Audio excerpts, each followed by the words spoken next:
just 4-5 against left-handed starters this season, and that's what they're up against today in Mark Burley. Top of the order, Ricky Weeks, Willie Bloomquist, and Robinson Cano.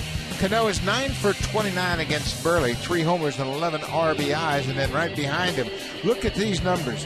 Cruz against left-handed pitching this season, 15 for 26, well over 500 with 6 home runs. Just the third starter that the Mariners have faced in their last 21 games. Mark Burley recorded his first complete game since 2013. That was in his last start, giving up just 6 hits, but still lost 4-2 to Houston last Sunday. His first complete game of the season and first for the club, 30th in Mark's career. This is Ricky Weeks playing in left field this afternoon. Weeks, former second baseman of the Brewers, takes a strike. It's 1-1. I'll tell you, he's got some pop in that bat. Again, this is the third time that they have faced a left-handed starter in their last 21 ball games. Weeks gets the start, and he goes up there swinging. It's a good matchup for Burley because he loves guys that are aggressive, and Weeks fouls it back. Burley did a great job of expanding the strike zone once he pitched ahead in his last start.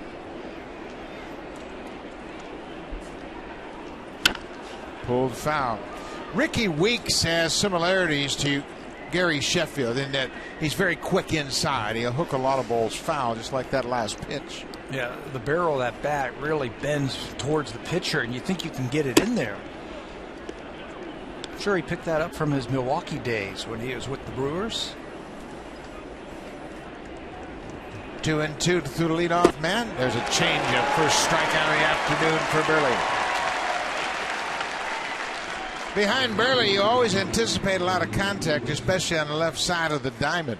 In left field, Danny Valencia makes his 10th start. Kevin Pillar's in center. Colabella is in right.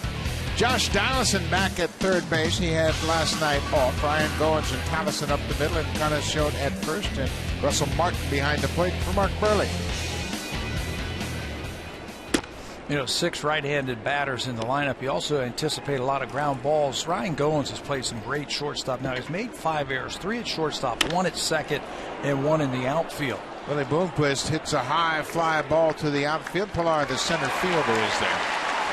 2 down for Burley. Well, I've been very impressed with Ryan Goins at shortstop, and every day you watch him, I think he gets a little bit more confident in his play at shortstop, and his body language at short. You see him right now having a little fun with Kevin Pillar out in center field. Of course, Pillar and Goins played a lot together in the minor leagues. Now they're teamed up here with the Blue Jays. This is Robinson Cano. Looks like Martin's helping out home plate umpire with his mask a little bit. Jerry Davis, the crew chief. A little equipment adjustment. Sometimes those straps will come unbuckled, and sometimes the padding will pop off the mask, but it appears as though Martin lent a hand to the crew chief. Jerry Davis and I spent a lot of time together in Japan during the World Baseball Classic. He's one of the real good veteran umpires.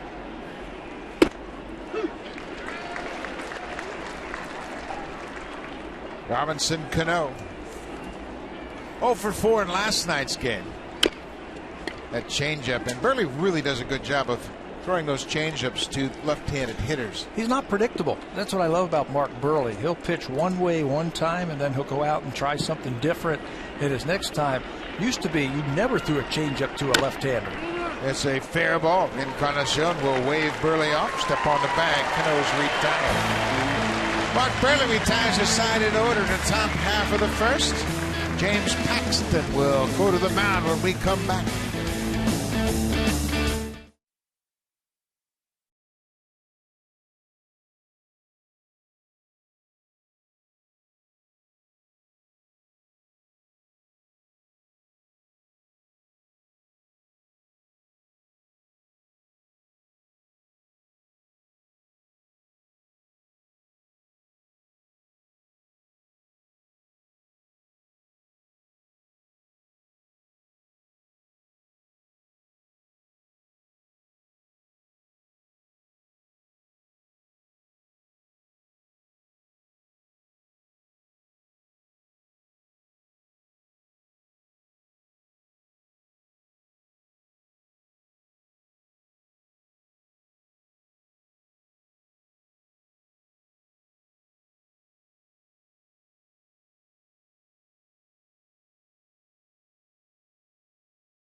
Bella with a home run in the 9th inning. Josh Donaldson back at the top of the order. He's worn out left-handed pitching, and that's what he'll face this afternoon to start the game. .455 for Donaldson against the Southpaws. 3 homers and 8 RBIs. That went in Encarnacion. Over his last 14 games, has 7 home runs, 14 RBIs, and an OPS over 1.1. That is the lineup that 26-year-old James Paxton will face this afternoon. His 9th start of the season. He's pitched well this year, especially over his last 2 outings. 4 straight quality starts for Paxton, and owns the major's longest active scoreless streak at 20 innings. He had a career best 8 shutout innings in his last start. That was against the Boston Red Sox. He ranked 2nd in the American League and 4th in the majors in inducing ground balls this year. So good numbers and a good start for James Paxton. That's a real confidence boost for a young pitcher like Paxton to be able to put up that many consecutive scoreless innings. He's got his hands full today with a lineup that has hit hard against lefties, and Paxton delivers the first pitch strike. Josh Donaldson got a pinch hit at bat. He flied out to end the game last night. 304 for the season.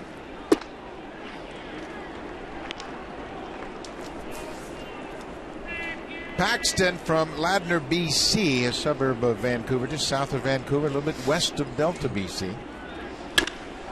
There's a base hit into center, and that's going to get past the center fielder, Ruggiano, all the way to the wall.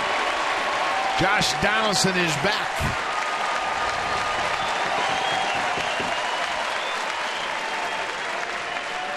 Donaldson jumps on that pitch and hits the leadoff double. Defensively for the Mariners, Ricky Wiggs, Justin Ruggiano, Willie Bloomquist. Bloomquist starting for the first time in right field.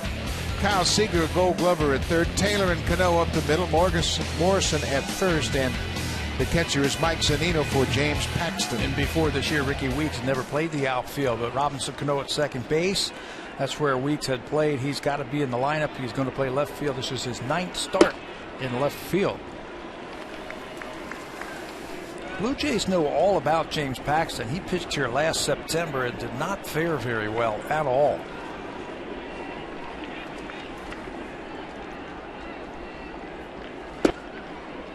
Off the plate, it's 2-0.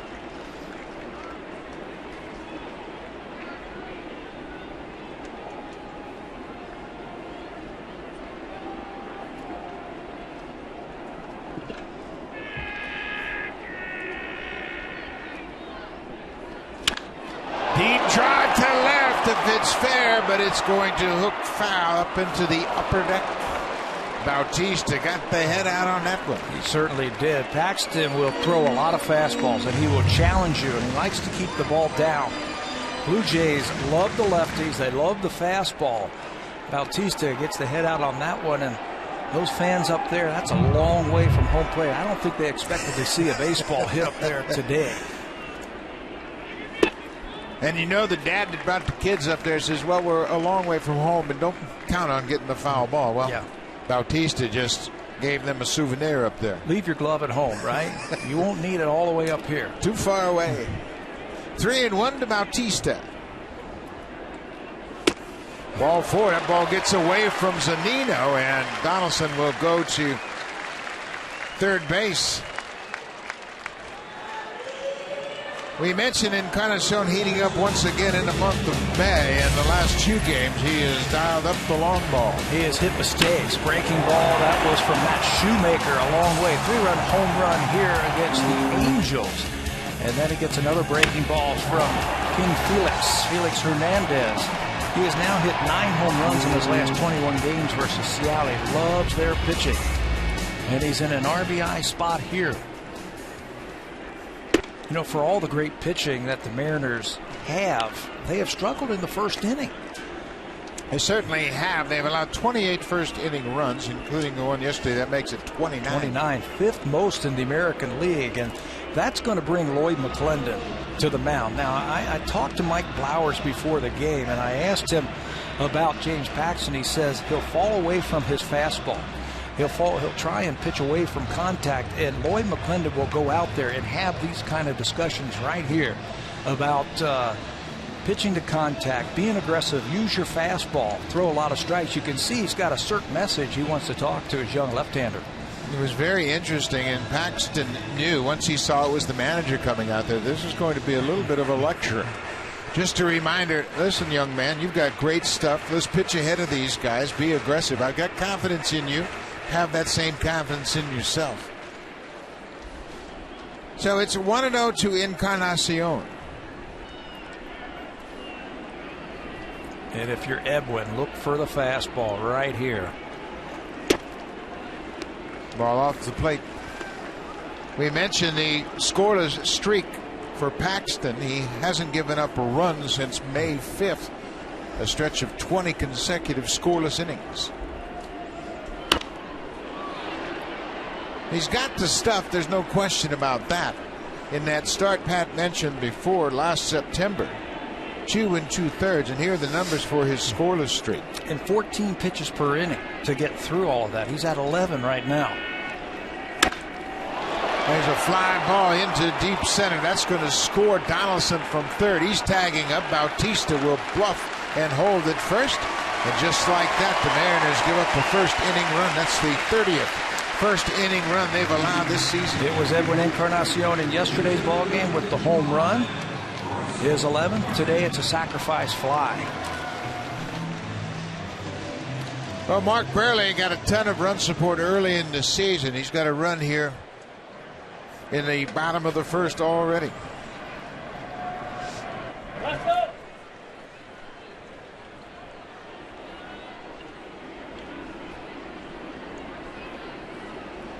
Russell Martin, the cleanup man.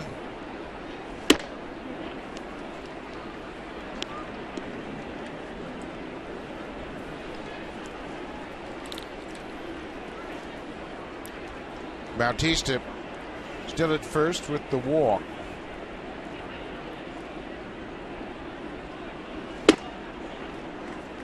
Paxton has that big wingspan, and there's a lot of moving parts to his delivery, and I think that's why you're seeing him struggle to find his release point here in the first. That was the problem he had the last time he pitched in this ballpark. 2 2/3 innings, 6 base on balls. I mean, he's a guy that comes right after you with the fastball. And I think that's his number one pitch, and it's got to be down, and that's where he likes to throw that fastball, down in the strike zone, attack, right at the knees. It comes right over the top.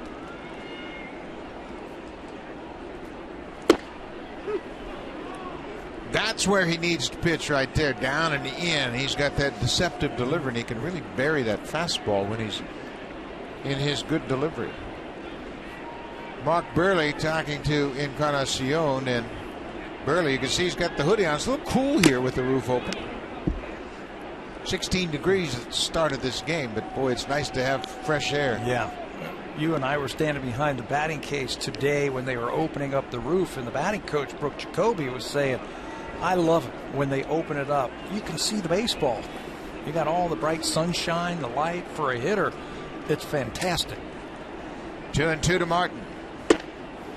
Strike 3 called. There's that pitch down and in for the strikeout. That's the first strikeout for Paxton. Let's take a little closer look at this afternoon's starter for the Seattle Mariners, James Paxton. You can see the fastball.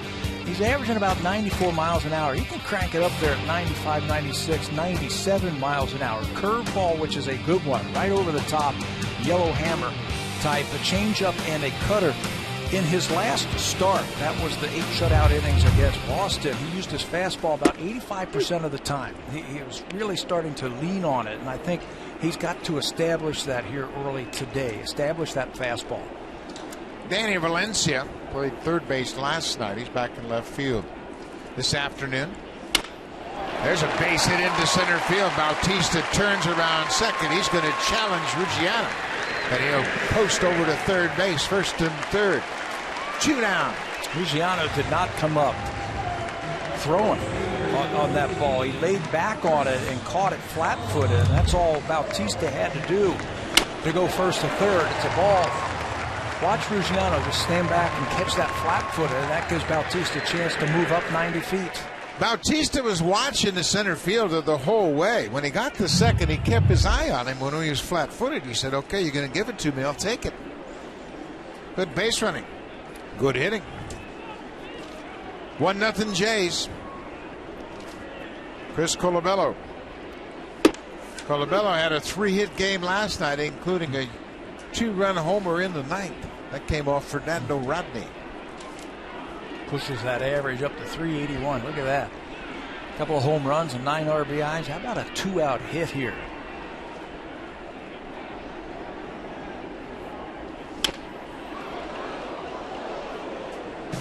Against Rodney in the ninth. This is not the tying run. It's a changeup. Up and in, and Chris covers that ball to left field. Second deck. Got the Blue Jays within 1 run. And that would be all the scoring that they would do. Colabello has 24 hits since coming to the Jays. 5 doubles, 2 homers, and 9 ribbies. 0-2, 2 outs. He strikes out. Paxton minimizes the damage. Blue Jays score a run. Edwin Encarnacion, sac fly, RBI number 30. The Jays lead at 1-0.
Off for the Mariners, and you look at the OPS this season against the left-handed pitching, and Cruz is putting up gaudy numbers. Crazy. Those are crazy numbers. That's the on-base plus your slugging. Over 2, just unbelievable. Rizzo, the only left-hander in that group. Josh Donaldson, you also have to throw him in there. He's at 1.26. Cruz against the left-handers this year also. He's hit 6 home runs. He's hit over 500. Versus the left-handers. In the month of May, he's hit 7 home runs. So he's in one of those grooves. Cruz and Donaldson are first and second, respectively, for batting average against lefty pitching. Nice play by Encarnacion. He stays with it, but look at Cruz. He beats Burley to the bag. No doubt about it. And Nelson Cruz, every time he puts the ball in play, he busts it down the line, and that got him a base hit right there. You know, in yesterday's ball game, he had a couple of base hits in the game, but around the batting cage today, everybody was talking about the 2 ground ball outs he had that made very close. Look at him bust out of the box, and he beats Mark Burley to the bag. We'll have to see how they score that one, but it's a sinker down and away, and as soon as he sees that the ball is bobbled momentarily, he hustles down there, and he's going to be safe. Tony Randazzo, the umpire at first, calls him safe, and it looks like it's a clear-cut call. I can't believe that they're going to go and challenge this now. Are going to challenge. The only thing, maybe he the tagged glove. him. Yeah. You know, I was looking at the bag and watching whose foot gets there first, but maybe Mark Burley tagged him. He might have tagged him, sensing that he was going to lose the race. Watch Burley's glove. That's it. He does. Very good. He tagged him before he got to the bag. So Burley, where he wasn't going to beat Cruz, swipes at him and tags him before he came down. Yep. That's a great shot. And good on the Blue Jays to challenge that call. Yeah, and you can see how hard it is when you're looking at the feet. foot, hits first. You don't even anticipate it, but then Burley heads up play. As always, this guy is always in the game. And there's the call. Jerry Davis throws the right fist in the air, cruises out 3-1. The challenge at first works. But boy, I tell you what, it took a replay to see the tag. Yep. Everybody's focused on the foot, but Burley alertly tagged Cruz before he got to the bag. You know, and right away he turned in and said, I tagged him. And they challenge, and Blue Jays win it. Well, players, obviously, they can sense the play on the field, and Burley right away said, I got him. We had a play like that in last night's game in the 9th inning, a big play. Kevin Pillar was initially called safe against Fernando Rodney, but they went to the replay and they found out that he was tagged on that play. That was in the 9th inning, as you mentioned, and it would have been the tying run on base. Pillar pushed a bunt up the first baseline and avoided the tag of Morrison, but Morrison tagged him on the foot. You couldn't see it with a bare eye. Nope.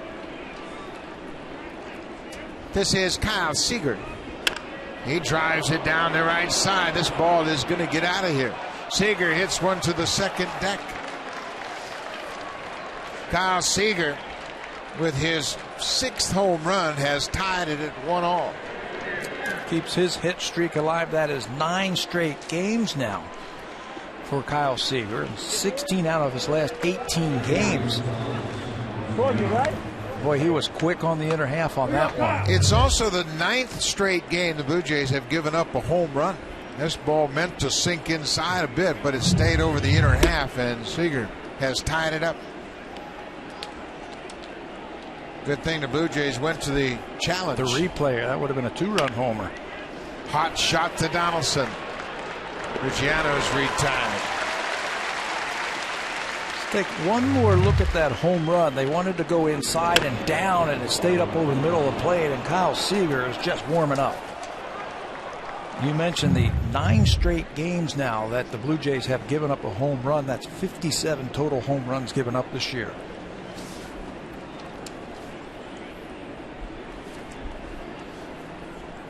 This is the first baseman, Logan Morrison.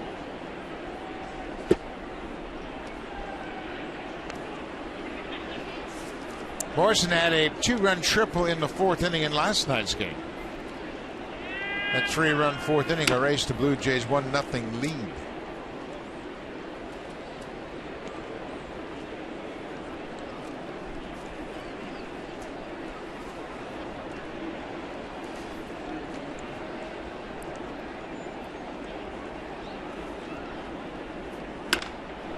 A fly ball to center. Pillar backs up a few steps. Morrison's retired. The inning is over. But the Mariners, on Kyle Seager's 6th home run of the season, has tied it up at 1.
Presented by Acura. Luxury begins with the new 8-speed dual-clutch 2016 Acura ILX. Catch it if you can.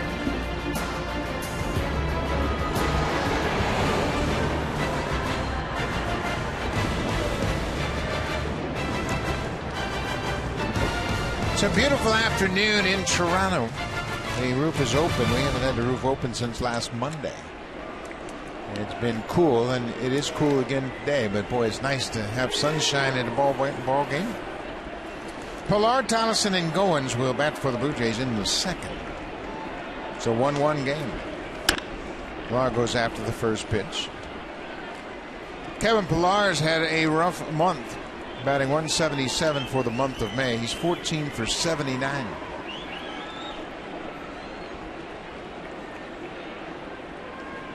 Feels like he's getting a little bit too much of his body into his swing. The other day he was just trying to use his hands, so he has a little bit less movement. When you get those kind of check swings like that, that shows that that lower half is moving a little bit too quickly. Paxton uses that big breaking curveball with 2 strikes.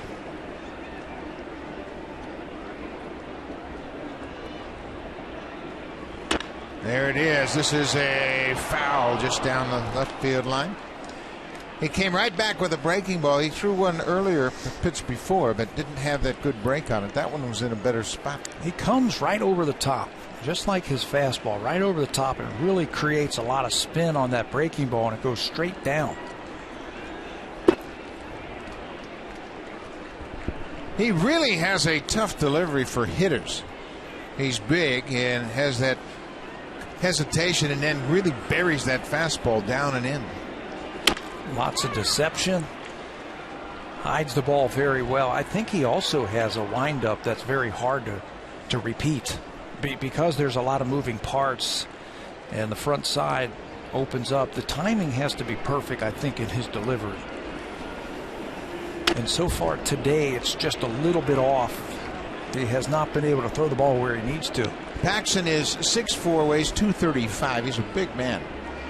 But you remember David Wells. He was a big guy as well, but he had a beautiful delivery. He could repeat that delivery every pitch. There's another breaking ball foul. I think that's the one thing when Paxton gets to a point where he can repeat his delivery, he's really going to take off. Yeah, he's got plenty of fastball. Here's the delivery one more time. He hides the ball. Look, he throws that glove at you.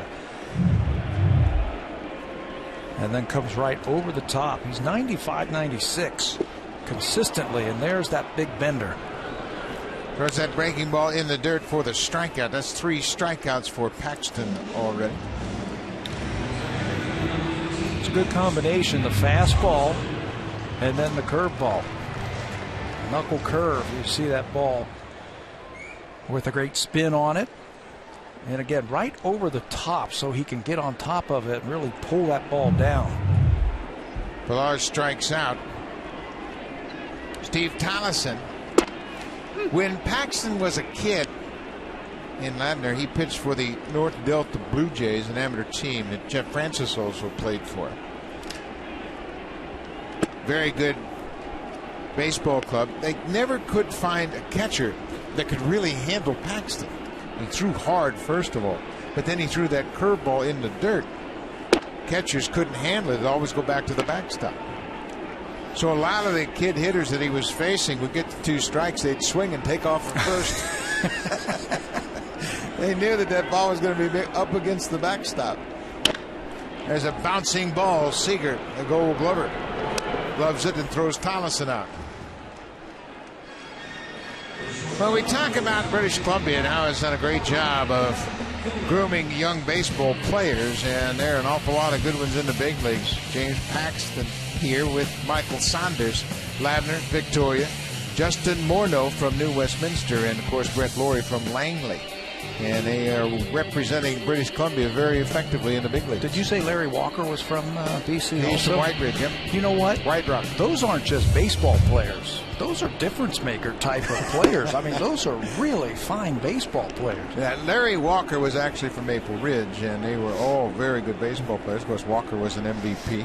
Michael Saunders currently on the disabled list.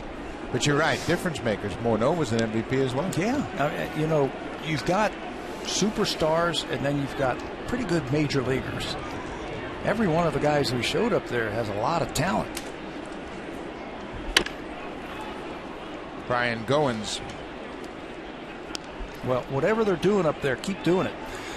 Yeah, and there are a lot of great programs, of course, and there used to be a program called the MBI, National Baseball Institute, that was out in Surrey, BC, and that was a great opportunity for youngsters to play. And now the junior program, which Paxton was a part of, the Canadian national junior team.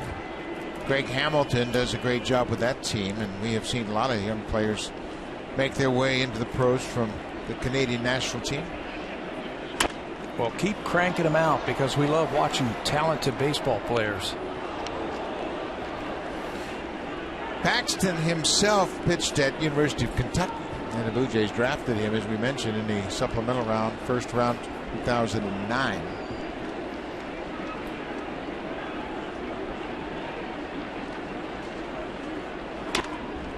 Good cut by Goins. They're having long at bats against James Paxton, making him work for his outs so far. Pilar had a 9-pitch at bat. Goins is making him work.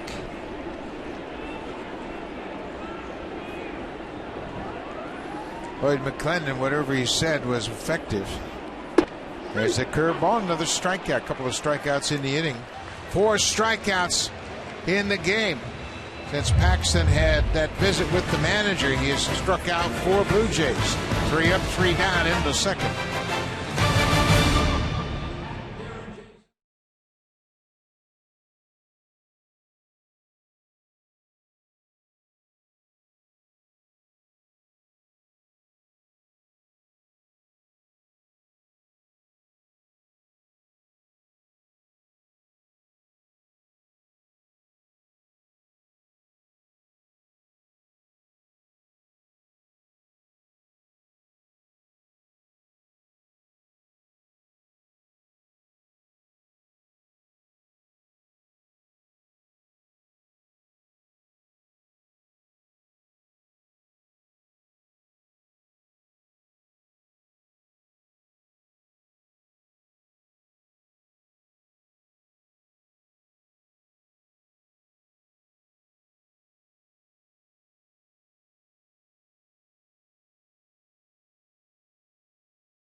Visiting his good friend Aaron Sanchez, and in a couple of weeks it is Marcus Stroman bobblehead day, Sunday, June 7th, when the Blue Jays host the Astros. First 20,000 fans will receive a Marcus Stroman bobblehead.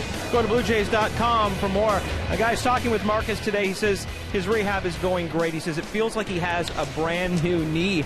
He hopes, he's still keeping out hope that he can return in September, but for now he's just enjoying life. He's taking his classes at Duke. He says he's going there pretty much unnoticed. Nobody's bothering him for autographs, and he said right now getting his degree is #1, along with rehabbing what is going on with his knee. And he says it's just a matter of time. The next step for him is he's going to start running, so that's a great step forward for him. Well, it sure is, Barry. We had a chance to visit with Marcus Stroman as well before the game today, and boy, he's got that infectious personality. This is a high fly down the left field line toward foul territory. Long run for Goins. Donaldson, nobody can get there. It was just in between all 3 defenders. Danny Valencia converged on it as well, but it drops safely in foul ground. So Zunino will get another swing. You know, Marcus Stroman, that you talked about, he feels like a brand new knee. It is a brand new knee. He actually had a patellar tendon taken out of his knee and then grafted into his knee joint to replace the ACL, and that's what's going to take a little bit more time, that tendon grafting into the bone to become the new ligament in his knee. Yeah, he said the normal time for that to be 100% is 6 to 8 months. And he said, I'm going to make sure that it's right. He said, I feel great. He can do everything, but he's not running, as Barry said. So it'll be interesting to keep tabs on him. Zunino takes a call, strike 3. Well, I know the one thing about Marcus is he's got a lot of personality, a lot of energy, and he is just a joy to talk with. Blue Jays miss him, obviously. I mean, that's obvious that they miss him, his talent, but his personality and his excitement and the way he brings everybody up every day. I think the Blue Jays miss that also. Here's Colabello. Misplays this ball. It goes over his head and bounces up against the screen. I'm not sure if he ever saw that off the bat. He certainly didn't react as if he thought it was going to carry. It's the first day game we have had with the roof open since Monday. Taylor ends up with his first double, but that was a routine fly ball to right. Fastball out in front, and you can see the way he went after it. It looked like he came in momentarily, and then by that time, that's too late. That ball is slicing over his head and out of the ballpark for a ground rule double. Colabello had the play in the 4th inning where he chose to dive for a ball off the bat of Logan Morrison, and it bounced past him as he dove for it and ended up as a triple. And in retrospect, obviously, he felt like he should have played it off top, and that's obviously what he should have done. But he's basically a first baseman DH playing in right. Ricky Weeks, leadoff man, 2-0 count on the left fielder. You know, we've talked about this before. You make an error when you're an infielder, it's one base. You make a miscue or a mistake in the outfield, it's multiple bases.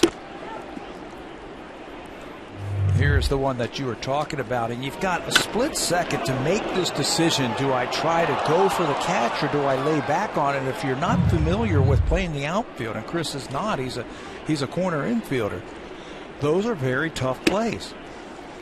Weeks walks on 4 pitches, so it's first and second.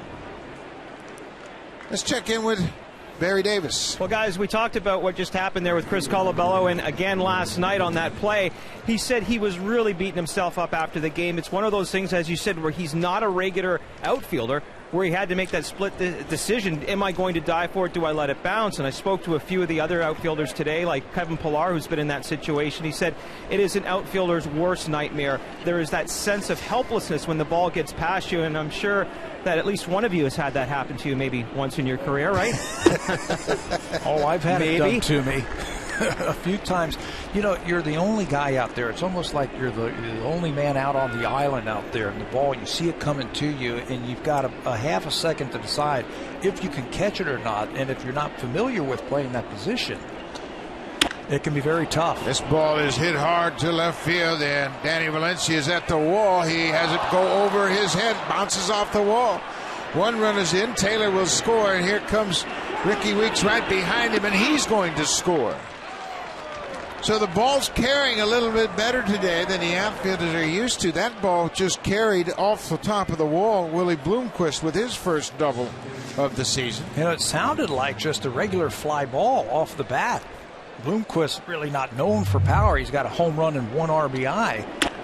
And you can see and hear that ball just didn't sound right, but it carries all the way to the top of the wall. And when Valencia gets a little bit too close to it, bounces away from him, that allows Weeks to score from first base. Still just 1 out. Robinson Cano, the batter.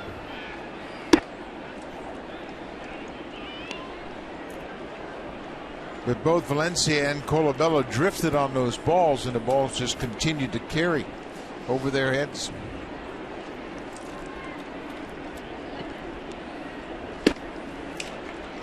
Ball and a strike to Cano. Willie Bloomquist with a couple of RBIs. That gives him 3 on the season. That was his first double. He's making his first start in right field this afternoon.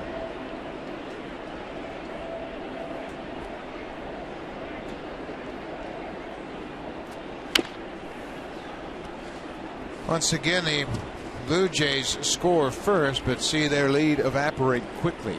Last night they had a 1-0 lead going into the top of the 4th when Seattle scored 3. Seattle has taken a 3-1 lead with 2 more runs here in the third.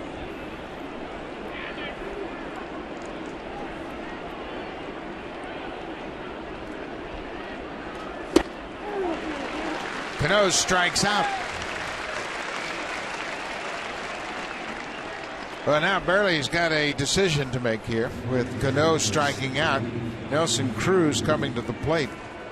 Cruz is the best hitter against lefty pitching in the American League. Came into this game batting .577. This is what Lloyd McClendon talked about. He feels like he has the best 3, 4, 5 hitters in baseball. They've got balance. You have to choose if you want to face Cruz or do you want to face Kyle Seager. Let me ask you why they're pitching to Cruz here. I don't know. I would not. I would take my chances. I know Kyle Seager has a home run this afternoon, but I would take the left on left. There's a fly ball to right. Colabello this time gets there and makes the catch. That matchup works for Burley. He retires Cruz, but 2 runs in the inning gives Seattle a 3-1 lead.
In action tomorrow. Pre-race coverage starts at 10:30 a.m. Eastern, 7:30 Pacific.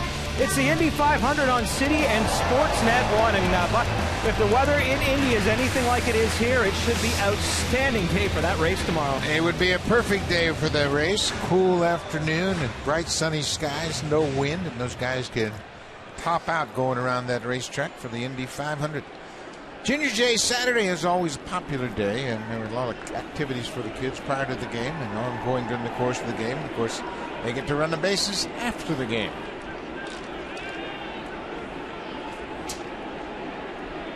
Top of the order for the Jays, Josh Donaldson.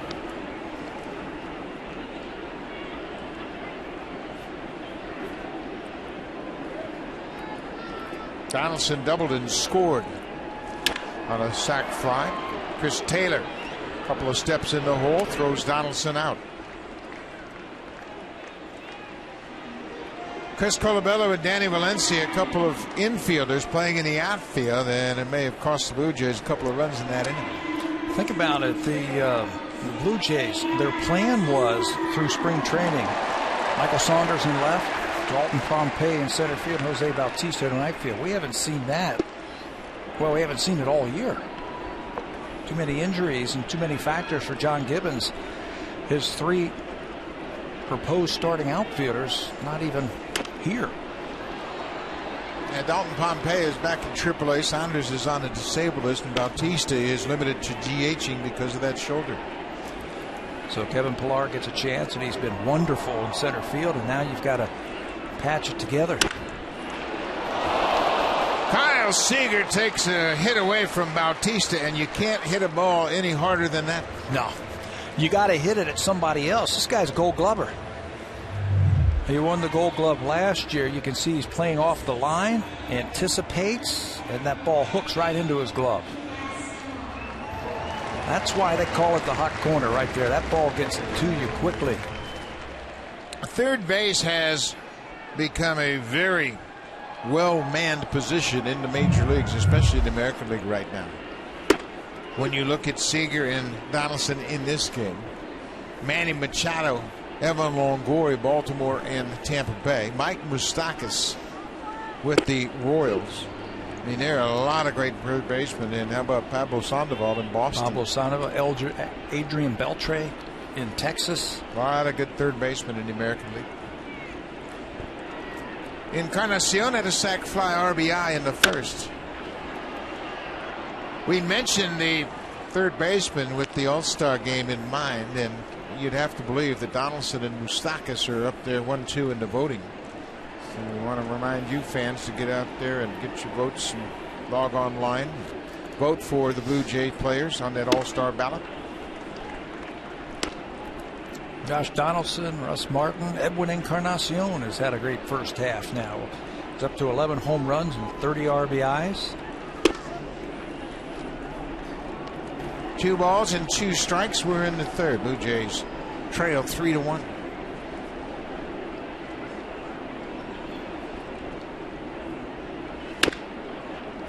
That inside pitch, whatever message Lloyd McClendon took to the mound with Encarnacion at the plate in the first inning, he's got to remember that speech. Wow. He went out there after ball 1 to Encarnacion. He just walked Bautista. He threw ball 1 to Edwin, and then Paxton has been a different pitcher since. He gave up the sac fly, but he has 4 strikeouts since that meeting. And he gave up the single to Valencia. That ball off the foot of Encarnacion. Yeah, since the Encarnacion sacrifice fly in the first, he's given up 1 hit. That's the only base runner to reach, and he struck out 4. He gave up 7 runs to Texas back on April the 24th, but since that day he's got the lowest DRA in the American League. So he comes into this game on a roll. It's a high fly ball to right. Willie Bloomquist is back. He's playing his first game in right field. He makes the catch. The inning is over. 3 up, 3 down for Paxton.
Country Day presented by TD. The first 20,000 fans will receive a Blue Jays trucker hat. Special appearances by Jus Moskaluk, Chad Bownley, and Gord Bamford. Tickets available if you go to bluejays.com. And Buck, I'm going to hope you can secure me one of those hats because I don't have access down here. Oh, Barry, you can get one of those hats. You're a big man around here. You'll probably get a whole box of them.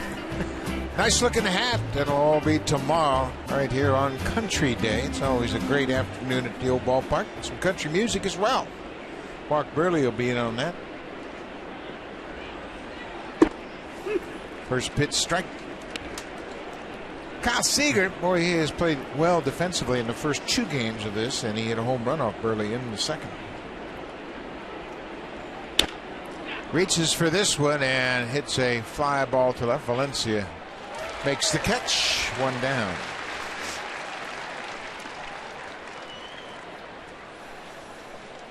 Burley knows all about the Seattle Mariners.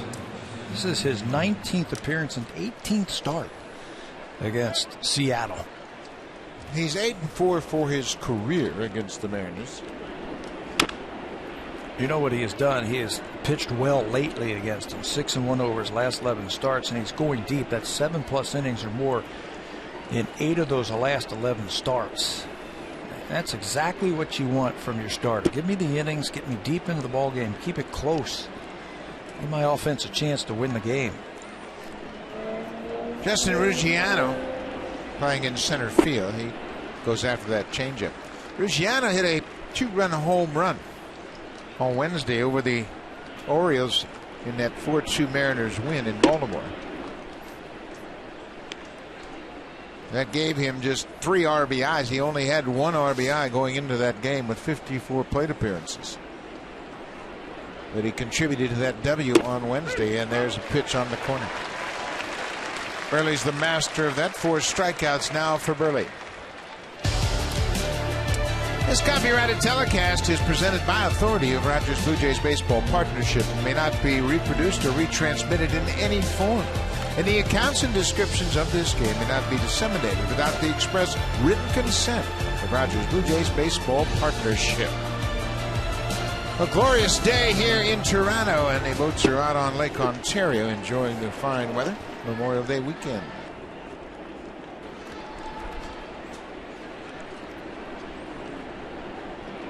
Logan Morrison flied out to center in his only at bat.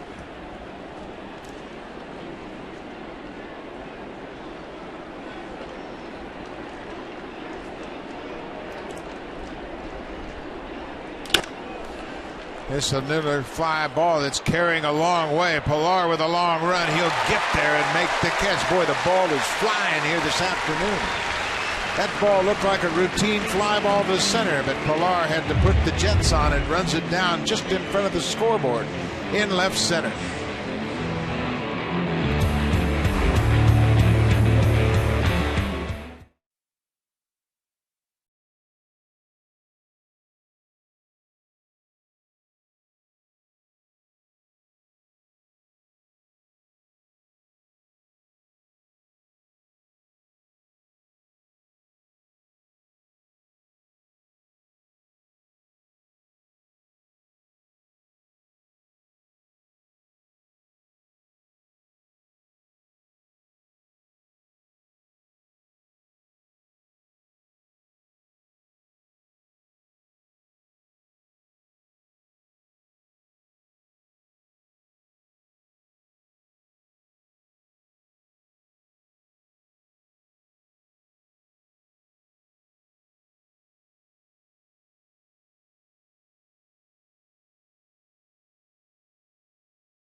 Presented by Acura. Luxury begins with the new 8-speed dual clutch 2016 Acura ILX.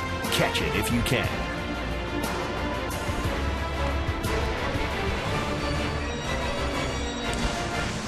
Now that shot right there would make a good Christmas card. This was how we spent our summer. Getting ready to go to a Blue Jays game. That'd be the perfect time to send it, right? See how nice and warm it is at Christmas time? It'd be beautiful. Yeah. We move to the bottom of the 4th. It'll be Russell Martin leading things off for the Blue Jays. Martin caught looking at strike 3 in the first.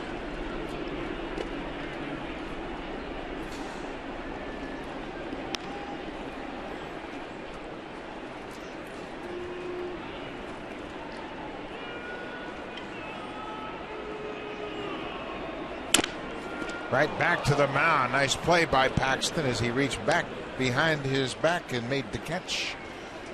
1 up, 1 down here in the 4th. Paxton grew up in BC, so he was a Mariner fan early on. He was a big Ichiro fan, but as he progressed and got more focused on pitching, he began to admire Andy Pettitte. And there's a lot of similarities in their delivery. Right over the top, just like Pettitte. Obviously throws harder than Andy Pettitte. A little bit more deception in that windup, a little bit more power. Danny Valencia goes after the first pitch. Ruggiano dives for it, but he can't make the play. Valencia's headed for second. Here's the throw, and he is tagged out.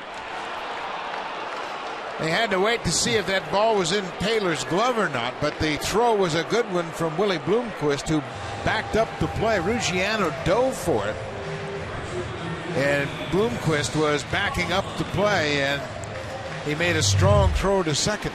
Boy, what a play by Bloomquist. Seattle's got a couple of guys who are, quote, super sub type of players. Ruggiano misses that one, and then watch this throw right on target. And Taylor puts the glove down, and Valencia slides right into the glove. That's exactly how you draw it up. Valencia is going to try and make it now after he sees that ball falls. But Taylor put the glove down. He slid right into the glove. Bloomquist, the super sub, he and the Miller kid, Brad Miller, they're making him a super sub. Guys who can play different positions, make contributions, and Willie Bloomquist picks up his first outfield assist. Both Miller and Bloomquist can thank Ben Zobrist for their role. Ben Zobrist, formerly of the Mariners, now coming back off the DL for Oakland. He's the guy that made that position an attractive role, playing all over the place. Bloomquist started out as an infielder, as did Miller, but now they're playing in the outfield. And you just enhance your popularity, what you can bring to the ball club. You will always have a job in the major league level. Now, if you can play different positions like that, that affords the team to carry an extra reliever. Well, it also improves your position with the ball club, because if you're that guy that can play infield and outfield, you pretty much secured yourself a spot. Colabello drives it to left. He's hit another homer. Chris Colabello, his second home run in as many games, his third of the season, and he's made it a one-run game. Colabello took a 3-1 borderline pitch and then jumped on that pitch for a homer. That had the sound of a home run right there. Homered in last night's game against Fernando Rodney off of a changeup. That time it looked like James Paxton was going to challenge him with that 3-1 fastball, and he turned on it. Colabello can hit. There's no question about that. And that's his 10th RBI, and it's now a 3-2 ball game. 3-1 count. As a hitter, you're looking for a certain pitch in a certain spot, and he got it right there. That looked like the four-seam fastball right in his wheelhouse, and Colabello lost it. He can hit. 3 home runs, 10 RBIs. Kevin Pillar lifts a high fly ball down the left field line. That ball is blowing back toward fair territory. Ricky Weeks makes the catch. It's a 3-2 game with the home run off the bat of Chris Colabello. Now it's time for a Blue Jays Central update. Here's Jamie Campbell and Greg Zahn.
Every out-of-market regular season game live or on demand in true HD. Real-time highlights, live look-ins, pitch tracking widget, and much more. It also includes a free At That 15 subscription. Watch baseball at home, at the office, or on the go. Season-long subscription packages are available. Visit BlueJays.com for more. And guys, on that app today, you see the Yankees are going through some similar defensive woes that the Blue Jays are. Well, they are. They're kicking it around, Barry, and they are losing 5-0 to the Texas Rangers. They have committed an error, Beltran in right field, but they've committed some misplays on the infield that cost them problems. 2 of the 3 worst fielding teams are in that game, Texas and the Yankees. CC Sabathia out of the game, going 2 1/3, 6 earned runs on 7 hits. This division is eminently winnable.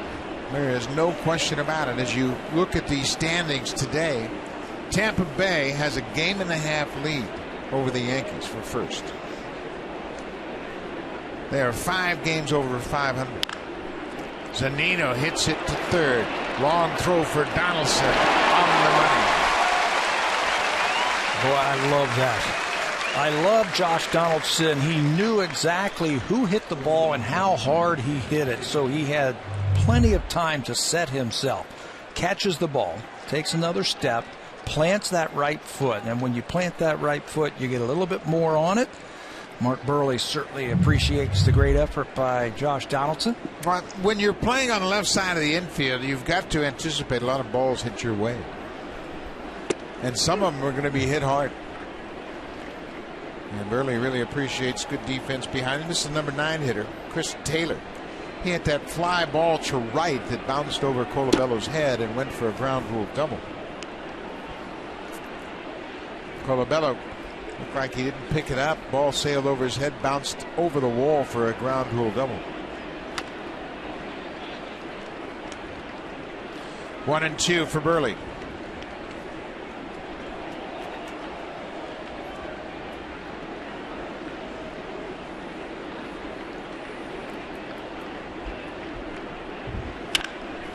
Trying to come inside and left it out over the plate. Valencia plays it on a hop. Taylor is 2 for 2.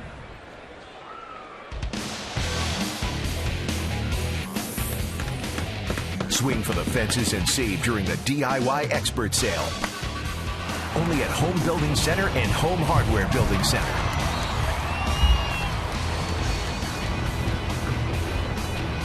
Just a couple of blocks away from Rogers Center down on the lake shore. People getting ready to take out the beautiful boat, have a nice sail around Center Island. Ricky Weeks, leadoff man, he walked and scored in the third. He scored on the double off the bat of Willie Bloomquist.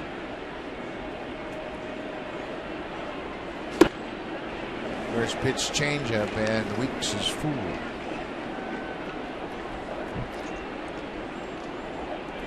'99 pickoffs for Mark Burley. Chris Taylor can run over there. He's 2 for 2 this year in stolen bases. They might want to try and do something if the count gets in Weeks' favor. This is a tough combination for base stealers. Russell Martin's throwing very well, and Burley's tough to read. There's the better move. You can see Taylor was going back to the bag on his first move. He picked up something there. A lot of times with Mark Burley, you just have to get out there and you got to go on the first movement and hope he goes home. He just doesn't show you anything that gives away where he's going, either over to first base or to home.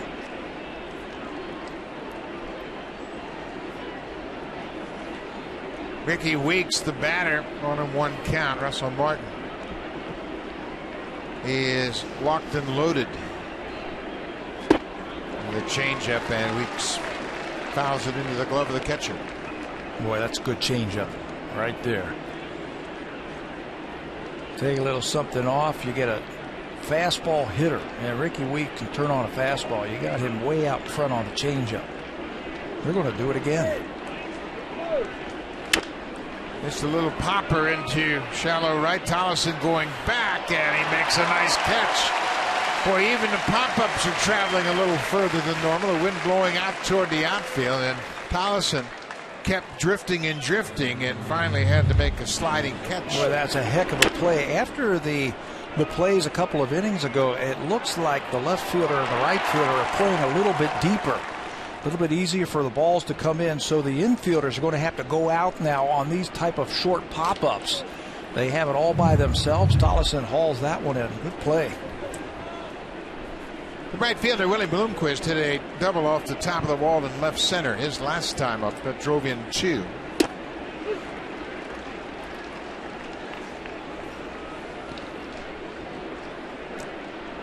Bloomquist has faced Burley a lot.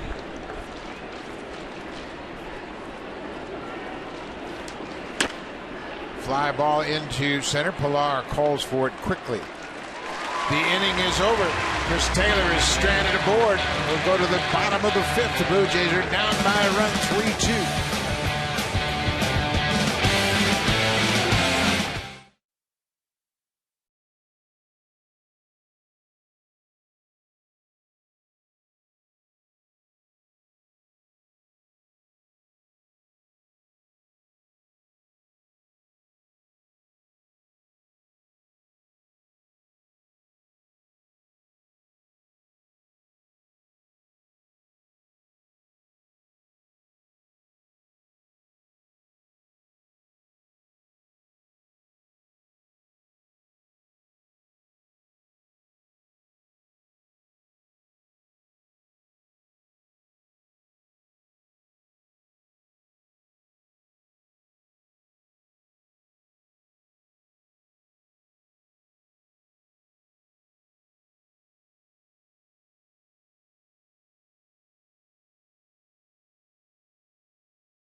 Champion tomorrow on Sportsnet. Chelsea hosts Sunderland on the final day of the Premier League season. The game goes at 9:30 Eastern, 6:30 a.m. Pacific. Will be followed by the league trophy presentation to Chelsea.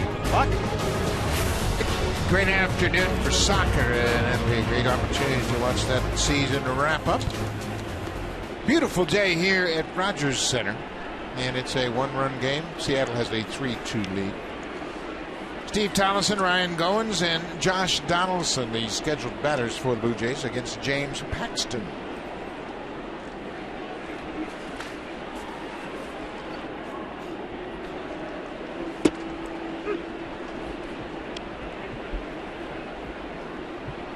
Tollison's done a nice job filling in for the Blue Jays.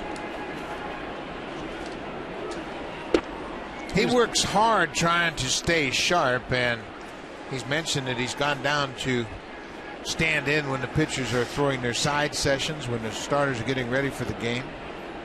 How much can that help a player? When you're not an everyday player, and Steve, for the most part, for his whole career, he has been an extra player. The thing that really is hard to keep is your timing at the plate, trying to hit. Bouncing ball over the mound. Chris Taylor throws on the run. 1 out. Let's check in with Jamie Campbell.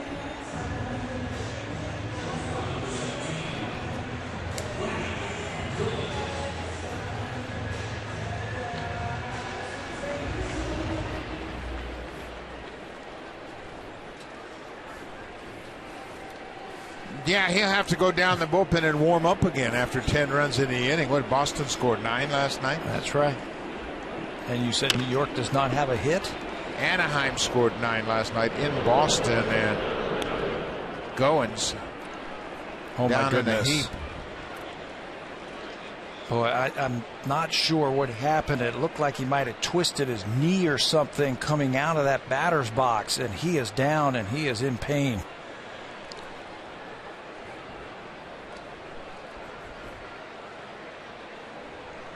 He certainly is. The ball was bounced to shortstop, and looks like they're tending to his left leg. Let's watch it one more time. Ground ball, everything is fine here, and then right when he pushes off to go towards first base, he feels it. It looks like it's his left leg. Hard to tell. Watch his leg straighten out. That right leg straightened out, and then when he dug back in, wow.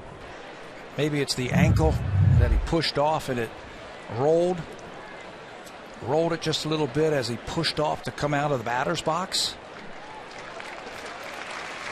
Well, he's going to have to leave the game.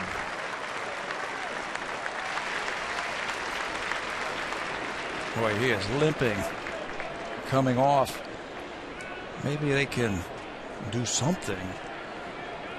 He's out 6-3 on the play. Well, that's the last thing John Gibbons needs. Ryan Goins, of course, is playing very well. Another look, see if you can detect anything. Watch the back leg right there. Oh, yeah. He kind of rolled over on that ankle. Watch his toe of that back leg. There, it rolled over, and then as soon as he put some weight on it, he went down, and appears to be related to that left ankle, left foot. Now that's why you have to have Munenori Kawasaki here until Jose Reyes is back with the team. Donaldson grounds it to short. Taylor backhands, takes his time. 7 pitches, and the Blue Jays are down in order in their half of the 5th. 3 ground ball outs to shortstop.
Cleanup crew. It's all brought to you by Natura, Home Hardware's exclusive line of safe, environmentally friendly cleaning products. As they straighten up the infield, we are ready for the 6th inning.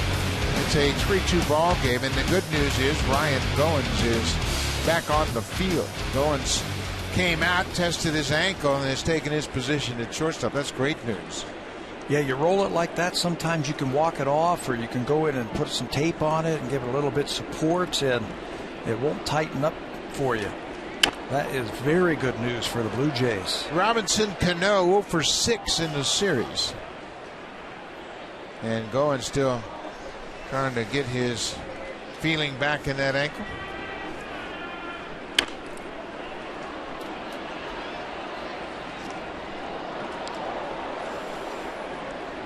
Mark Burley ahead of Cano, 0-2.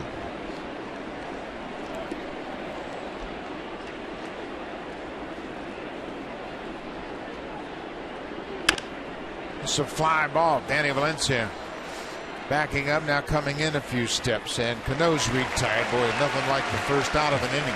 Yeah, especially when you're facing the middle of the lineup. You're facing their 3 best hitters. They have kept Cano under wraps so far in this series. Nelson Cruz came to the plate with a base open his last time up, and the Blue Jays and Burley elected to pitch to him. You have a left-handed bat behind him in Kyle Seager. But now Cruz is 0 for 2 against Burley this afternoon. Burley owns him. Yeah, I was talking to John Gibbons before the game, and he said, without looking, tell me what Burley and Cruz are. What's Cruz done against Burley's career? And I was like, 7 for 19, 3 home runs. Not even close. He is now 1 for 21. 1 for 21. You know what? And that's where all the statistics and all the numbers and all the studies you can do, they discount the personal matchup. For some reason, and we told you that Cruz is hitting .577 against lefty pitching coming in. That's the best in the American League. He just doesn't see Burley well. Or he does that. He makes good pitches against him. Nelson Cruz hits from an open stance, and he likes to dive into the ball to cover that outside plate. That cutter, though, from Burley might be able to get in there. He might not have a lot of fun with it. There it is. And you see, it's 84 miles an hour. Now, Nelson Cruz can turn around a 98-mile-an-hour fastball. But Burley's 84-mile-an-hour cutter ties him up. Kyle Seager will be next. There's a liner into right. Colabella's going to play this one on the hop, and Cruz has just his second hit against Burley. You know, there are certain pitchers that you just feel comfortable against, and I don't care who they are. They could be Hall of Famers. Some guys just see them better. Then there's other guys that you just don't see at all, and you just cannot come up with a hit. And for some reason, that's just the second hit for Nelson Cruz against Mark Burley.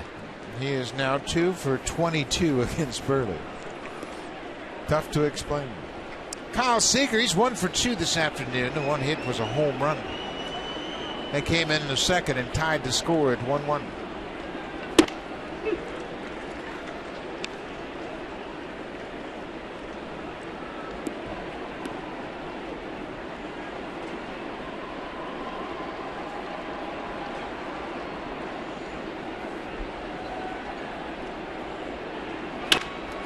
Ground ball. Goins will go to the bag, throw to first in time. That ankle looks just fine, thank you. Ryan Goins close to coming out of the game. Mark Burley's happy he stayed in. He starts the double play right behind the bag, goes to second, throws to first, end of the inning.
If you want some shade, the best place to be in those big comfy green chairs in the TD Comfort Zone. Today they are guests of TD. Meanwhile, over in the Jays Care Community Clubhouse are folks from the Right to Play program. Buck? Well, it's always great to have guests here at TJ's Care Community Clubhouse, and that's right, you're on TV right now, so some of them recognize that. 3-2 ball game, Seattle with the lead. It'll be Bautista, Encarnacion, and Russell Martin.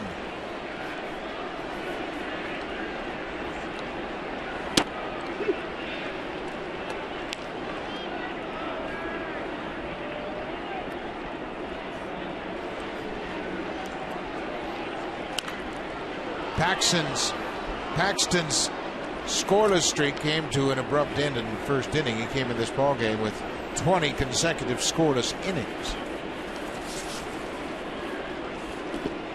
Edwin Encarnacion hit a sacrifice fly to snap that streak. It came with one out in the first. One more inning and he would have had the record this year for the longest. He had tied the record with Kyle Gibson, who had the longest streak before that first inning. Well, he's zeroed in the bottom of the zone right now. That's where he has got to live. I think so.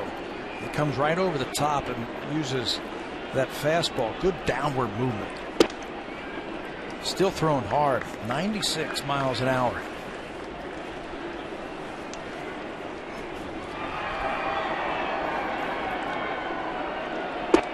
I think this is a big inning for the Blue Jays. It's a one-run game. The heart of the order coming up against the starter. This is their third time through. They got to get him this inning. And Bautista will take the breaking ball. He walks for a second time this afternoon. Well, there's no question about the Jays' ability to score runs. You see, they've scored 228 this year. 21 more than the second place Royals, more than the Tigers, and a ton more than the Mariners. But once again, it's all about pitching and defense, and it just goes to show you've got to address every aspect of the game. Run prevention, if you will. Pitching and defense.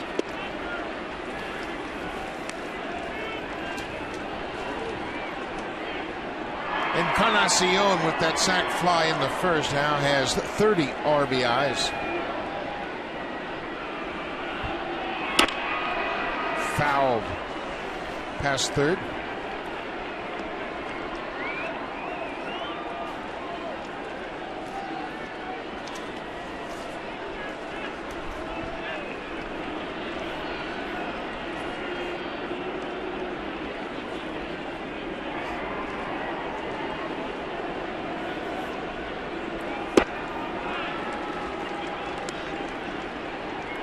I think they've made a conscious effort to try and jam Edwin. All those pitches from Paxton inside. Another one. Well, you remember when John Lester first came up with the Red Sox, he could pound that ball inside the right-handers, but it wasn't until he gained command of that outer half that he became the dominant pitcher that he is. I think Paxton's the same way, where he has that glove side command down pat. Nothing wrong with that, but he hasn't been able to hit that outside corner. Now he's putting himself into a tough predicament right here. 2 walks to lead off the 6th inning, and that's going to bring Rick Waits out.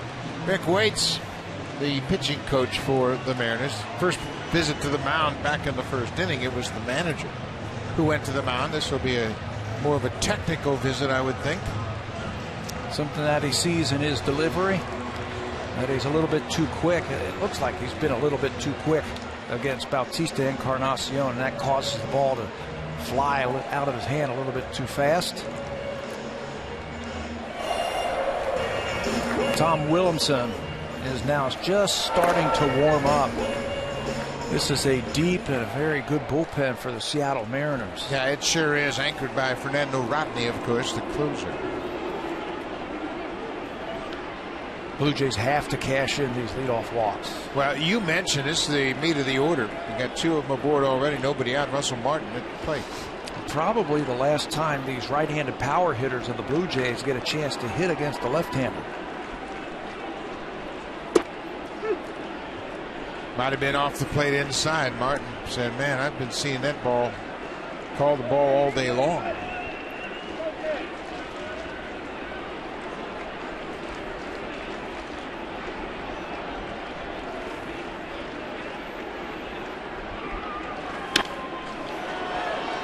Came in that same direction, right inside. Martin found it back. It's 0-2. Well, here's where Paxton has become somewhat predictable. You could say had 2 strikes. He's going to throw you that curveball and probably try to finish off the at-bat with the curveball. and not necessarily bouncing it. With a couple of runners on base, you don't want to afford to do that. Bounce a ball in front of home plate.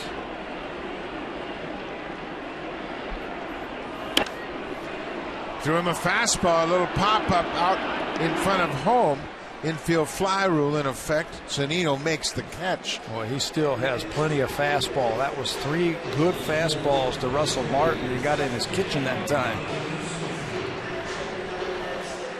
You know, when I watch James Paxton throw, he reminds me a little bit of Jim Abbott. Remember Jim Abbott from the Angels?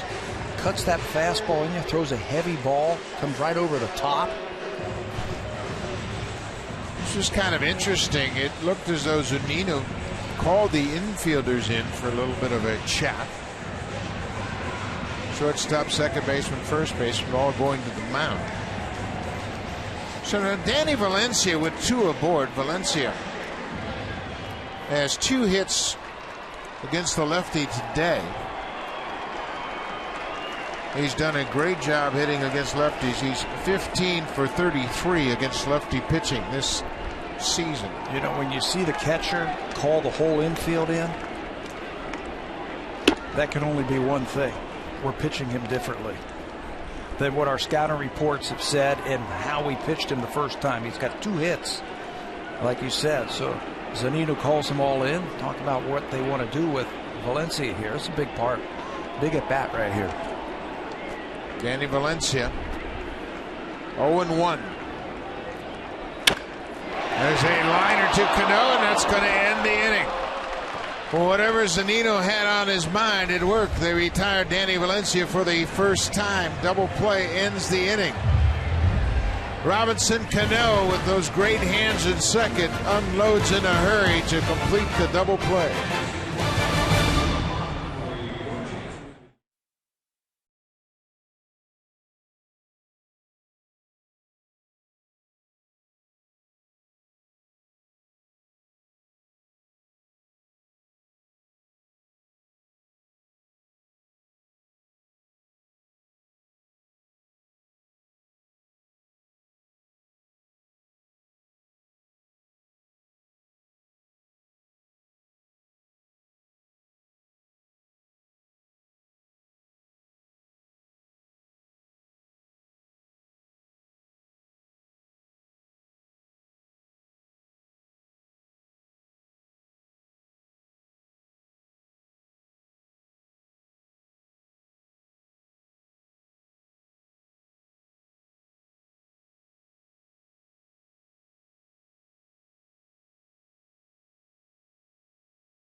For 12:37 in the afternoon. It was originally a 7 o'clock game. Tickets can be had at BlueJays.com, and a lot of people have been asking why that game has been changed. Well, it's simple. The White Sox had 2 games canceled in Baltimore due to the riots a couple of weeks ago. They have a doubleheader the following day, so now they're playing a day game in Toronto on Wednesday. Buck? That's exactly right, Barry. And that Wednesday pitching matchup will be Jeff Samardzija against Marco Estrada. That'll be the 3rd game in that White Sox series and the final game of this 10-game homestand. Justin Ruggiano, the center fielder, has the count in his favor. 2-0.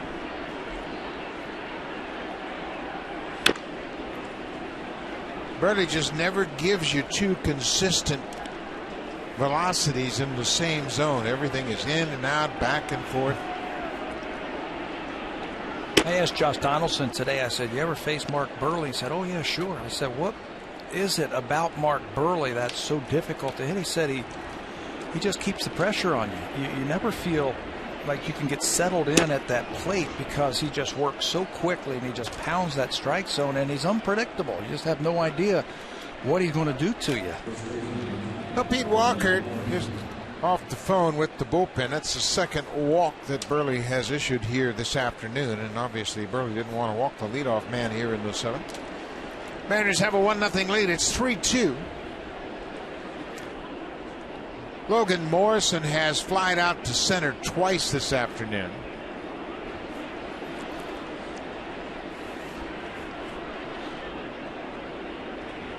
And he hits him. So Burley walks the first man and hits the second batter. So it's first and second, nobody out.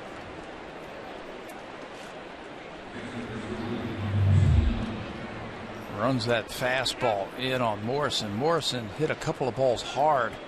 That one right off the elbow to center field. Robbed last time on a fine play by Kevin Pillar. Just can't pull that elbow in quick enough, and without making contact, the Mariners have something going here. Mike Zunino bunts it up the first base line. Encarnacion will go to first and pulls Tollefson off the bag, but he maintained contact. Looked like he came off the bag. Lloyd McClendon is at the top step of the dugout. They're going to look at that. Yeah, and they've asked Chris Taylor to come back to the on-deck circle. Let's take a look and make sure that Steve Tollefson's foot was still engaged. Encarnacion does not step and throw. He throws it flat-footed. And a fine play by Tollefson. Watch it. He puts that left foot on the base, catches it, and you can see from that replay he still has it. Good play. Yep, the Mariners have settled back down in the dugout. The infield is in. They might even play a squeeze here with this situation, trying to get some insurance. He's 2 for 2. A ringing double to right field and then a solid single. You always have to think about that with the number 9 hitter at the plate, that they might put the squeeze on, the suicide squeeze or the safety squeeze. I think they're going to let him swing away against Burley.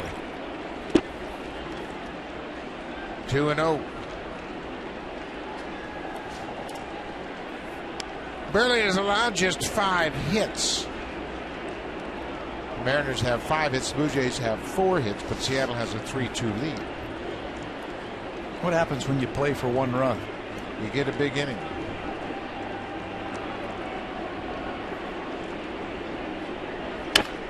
Foul. Just underneath the feet of Justin Ruggiano. The bullpen is working for the Blue Jays. That's the right-hander Liam Hendricks.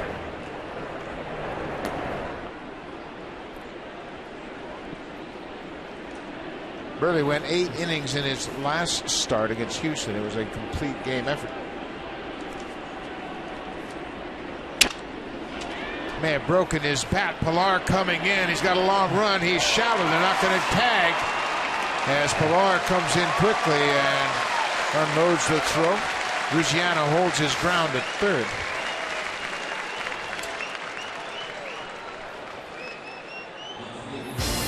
The championship-winning Honda CRF 450R for those who dare to ride red.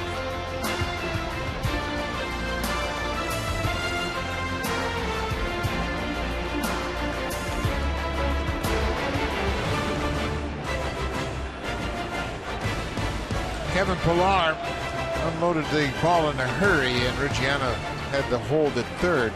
Now Ricky Weeks bats with 2 outs and runners at second and third.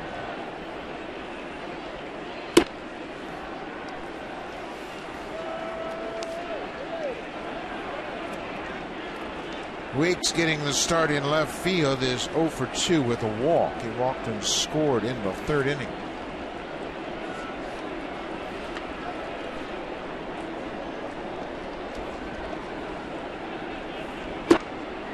Burley being careful with this situation here.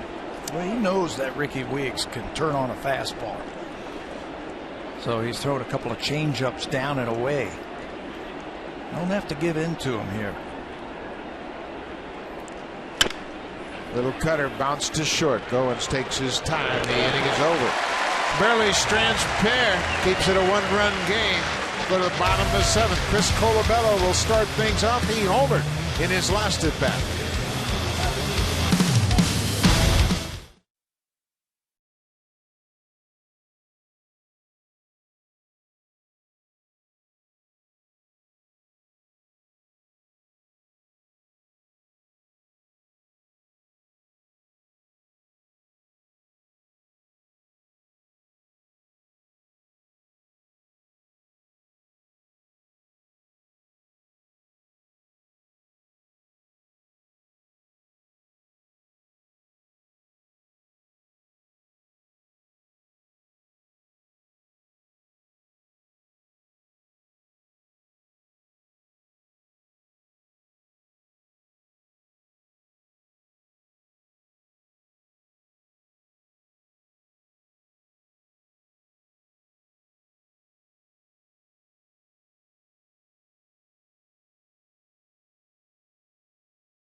begins with the new 8-speed dual clutch 2016 Acura ILX. Catch it if you can. When you're in a fastball count and you get a fastball, you got to do this. 3-1 fastball from James Paxton. And Chris Colabello says, see you later. His third home run, second home run in the last 2 ball games. That brought the Blue Jays closer to within 1 run. This afternoon's drive of the game brought to you by Chris Colabello. Chris Colabello will start things off, and as he steps in, he'll be dealing with a new pitcher. Dustin Ackley comes in defensively in left field, taking over for Ricky Weeks. James Paxton is out of the game. Tom Wilhelmsen makes his 7th appearance of the season. Hearing great numbers for Wilhelmsen. 1-0, 216 earned run average. Good fastball, good overhand curveball. But in the past, he has had his problems with the Blue Jays in his career. He's pitched 11 innings. He's had 10 walks. He's given up 11 hits and an ERA over 6. Spent some time on the disabled list this year with a hyperextended elbow. Went on the DL the 13th of April.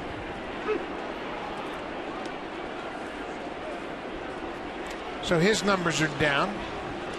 Last season, he led the Mariners relievers in innings pitched and ERA. ERA just over 2.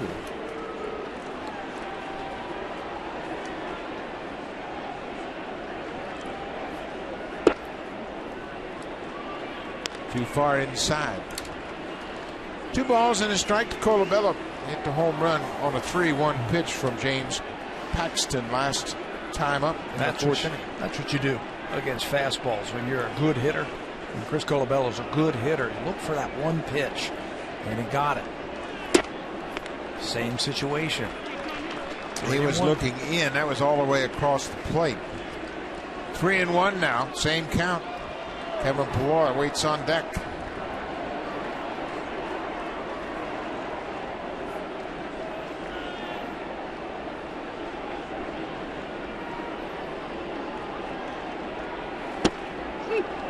At the bottom of the strike zone.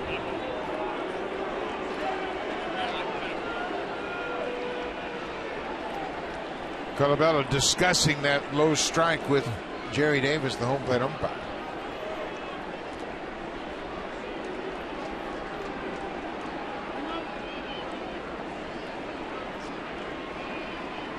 Looked like they were going to go fastball away. Colabello's got power to the opposite field. Pilar will be next. Kevin is 0 for 2 so far. Inside, the appeal to first is Colabello takes ball 4. The starter for Seattle, James Paxton, had his scoreless inning streak terminated here today in the first inning, but overall he goes 6 innings, allows 4 hits, 2 earned runs, walked 3 and struck out 4. Gave up a home run to Chris Colabello in the 4th, a sac fly to Encarnacion in the 1st. And if they win this game today, the MVP might be the manager, Lloyd McClendon, who came out and talked to him in the 1st inning. Had a definite message to send to him, and he pitched well. Well, McClendon went out after a double, a walk, and then Edwin Encarnacion, he threw ball 1, and McClendon went right to the mound. Looked like he had a discussion about, hey, throw it over, your stuff is good. Pilar showing bunt early, and they pitch out. That's an interesting move. Very interesting move. I think they've looked at the scouting report, especially late in a ball game, bottom of the order, after a base on balls to a hitter in the leadoff inning. John Gibbons likes to play hit and run. Yeah, he's done that a lot on the first pitch.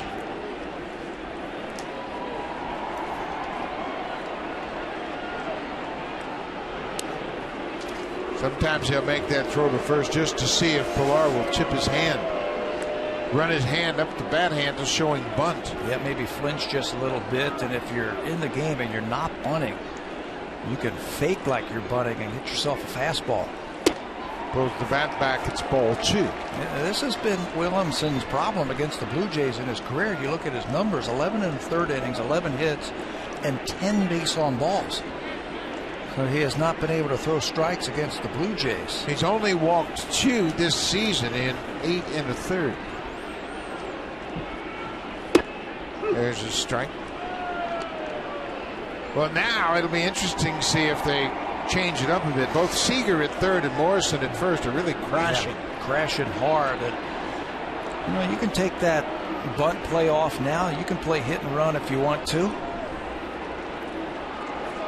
They're showing bunt early as Pilar had squared around. And he looks for a new sign from Luis Rivera.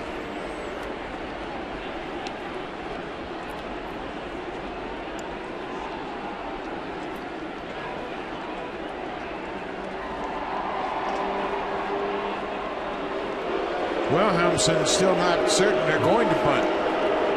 He's trying to keep Colabello close over at first. Each time Rivera gives a new set of signs.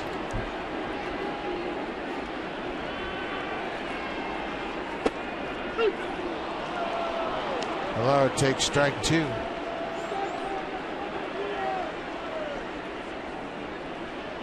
Well, I don't think he's bunting now with 2 strikes. Not real happy with that last call.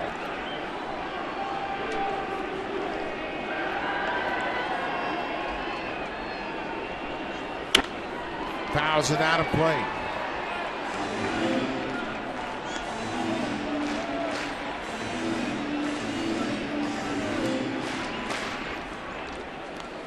Blue Jays are down by a run. It's 3-2 Seattle. We're in the bottom of the 7th.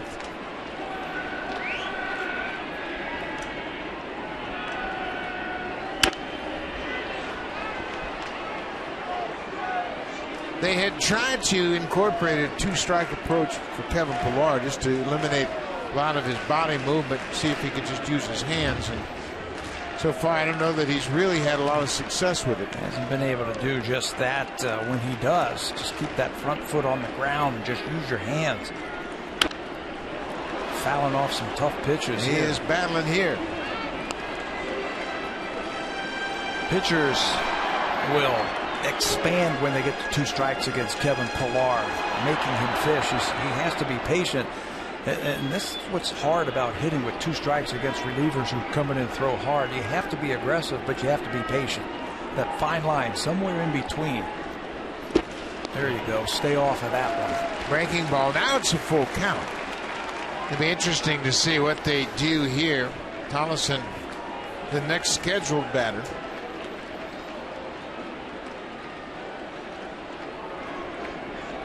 If they elect to send the runner, he's got to make contact if it's a strike.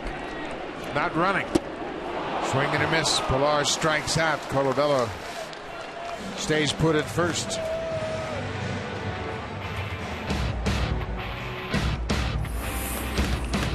Swing for the fences and save during the DIY expert sale. Only at Home Building Center and Home Hardware Building Center. What's going on outside Rogers Center for a beautiful Saturday afternoon? And inside, Justin Smoak going to bat against his former team.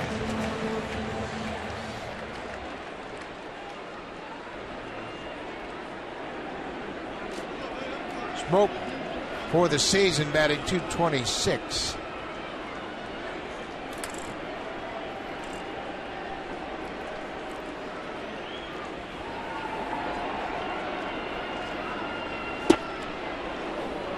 Makes a big hack at that first pitch. That's what I'm talking about right there. When you come off the bench, be dangerous. You get 3 swings at it. Don't let any good ones go by. Justin Smoak has done a very good job this year pinch hitting for the Blue Jays. He leads them in hits. Another swing and a miss. Smoak had a single pinch hitting on Wednesday night.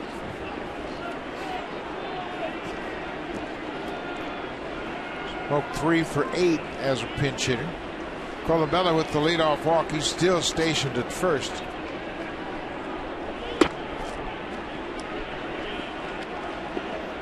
Smoak is batting for Steve Tollefson.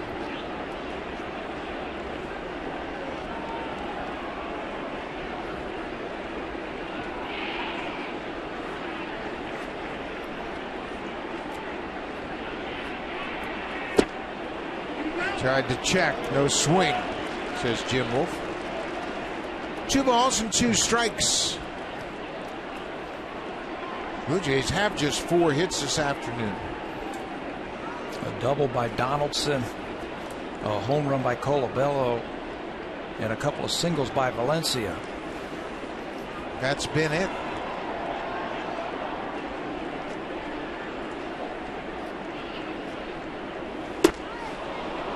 Boak strikes out. Back-to-back strikeouts by Wilhelmsen after the leadoff walk. He can do that.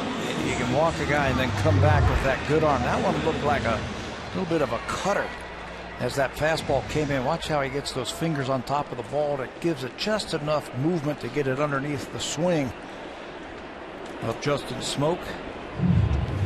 2 down. Ryan Goins tapped out to the shortstop his last time up, but he never got out of the batter's box. He looked like he twisted his ankle. But he has stayed in the game and doesn't show any signs of favoring that left ankle. Ryan has struck out and grounded out.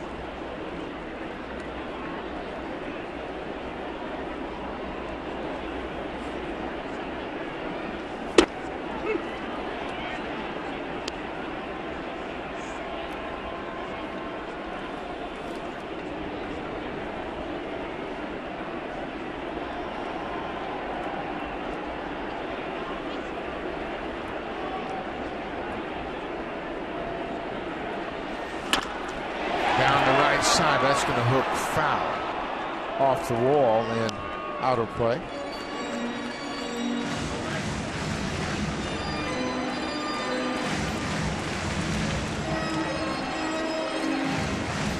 One and two. Zunino's going to take a trip to the mound and talk about this pitch.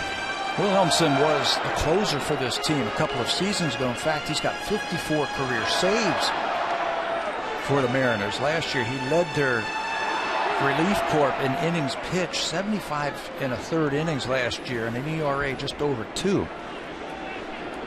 Now 7th inning, they need him here, the bottom of the lineup.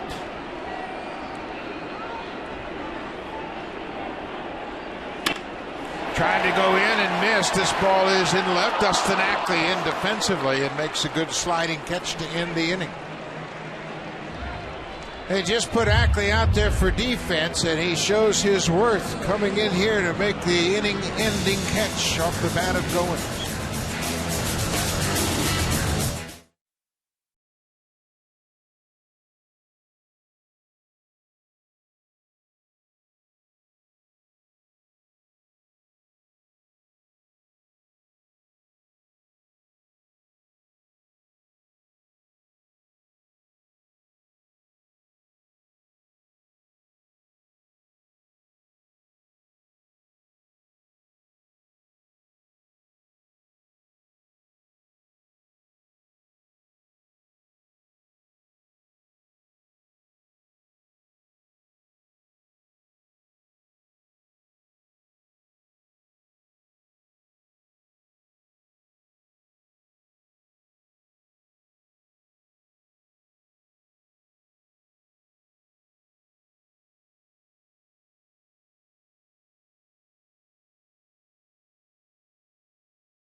Completed 8 innings down in Houston, unfortunately in a losing effort. He's been good today. Just 5 hits, 3 earned runs, a couple of walks and 4 strikeouts.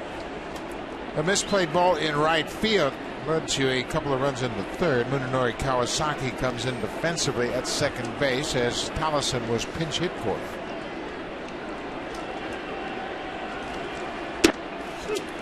This is Willie Bloomquist. Bloomquist was one of those batters who came up with a big base hit. Double off the top of the wall. Scored a couple of runs in the 3rd inning. So fly ball to right field. Colabella over to his right, makes the catch, 1 down.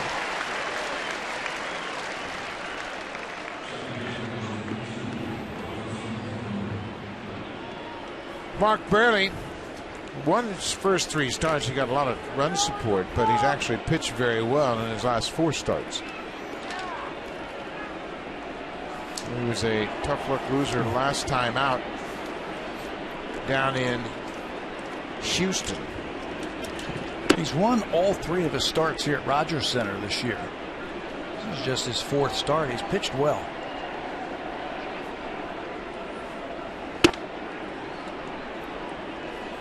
Russell Martin surprised that was ball 2 to Cano. Cano's 0 for 3, 0 for 7 in the series.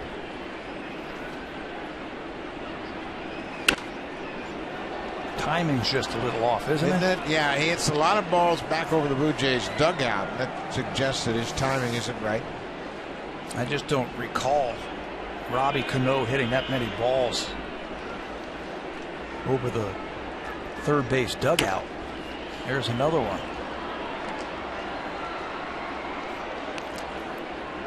But when it's all said and done, his numbers will be up there. He's just too good of a player, too good of a hitter.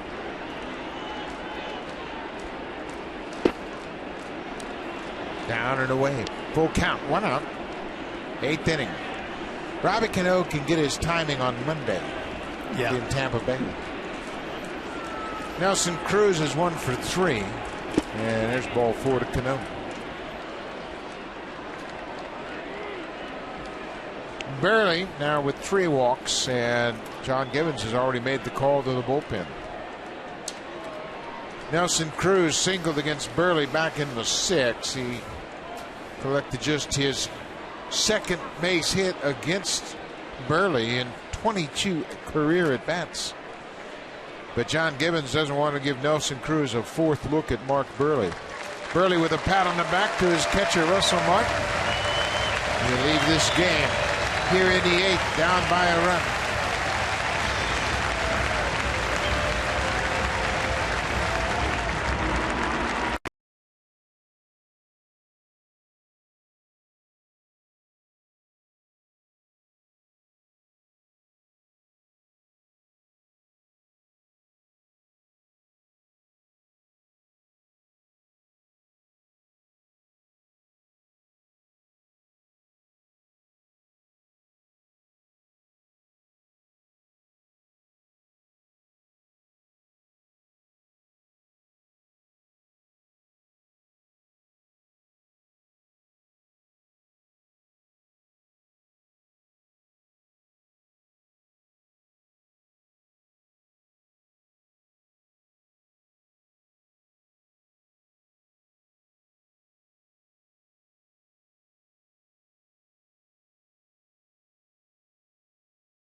Roberto Osuna picked up his first big league win on Monday, the first game of this homestand. He pitched on Tuesday. That's his last appearance.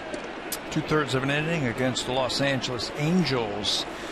10 1/3 innings pitched without allowing a run. That's why you see those great numbers. 1-0 with an ERA under 1. He's been great. Fastball, changeup, slider from Osuna. This is the first look for the Mariners at Osuna. Mark Buehrle with another good start.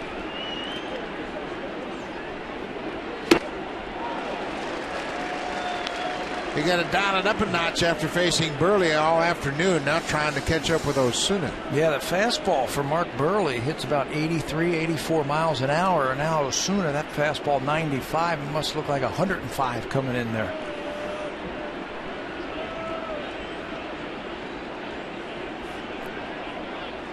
Change up. 2-1.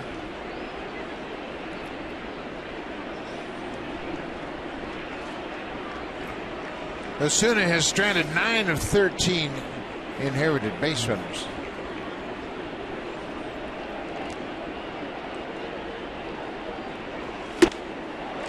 Blows it right past Cruz upstairs. That's the book on Cruz.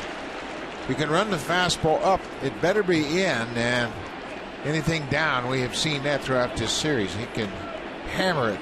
Excellent low ball hitter. You're right, just above his hands, but you got to make sure you get that ball up.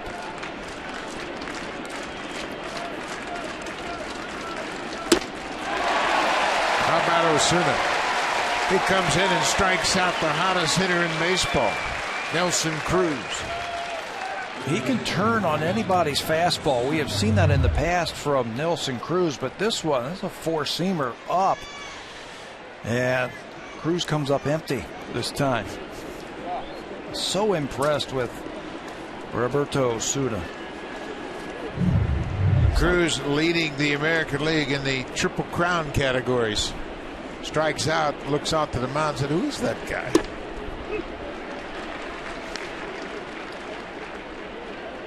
Poised beyond his years, that's for sure. That's the impressive part that you have from young Osuna. Like he's been in the league 5, 6, 7 years. Doesn't seem to get rattled. Very confident in his abilities. You know what he has? He's got fastball command. That's what he has. It's 95, yes. That's good. But if you can't throw it where the hitter can't hit it, it's useless. He's got fastball command and a good changeup. 1-1 to Seager. Fly ball, shallow right field. Colabello in, gets there.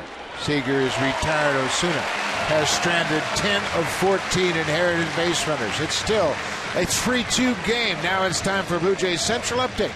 Here's Jamie Campbell and Greg Zahn.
You check out all that great hockey action later on tonight.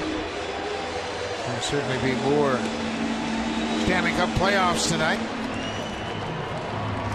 Carson Smith into the ballgame for the Seattle Mariners. We saw Carson yesterday throw an inning, gave up just a hit. That was a single to Ryan Goins. He's got good movement. Sinker, slider. He's only given up 9 hits all season long.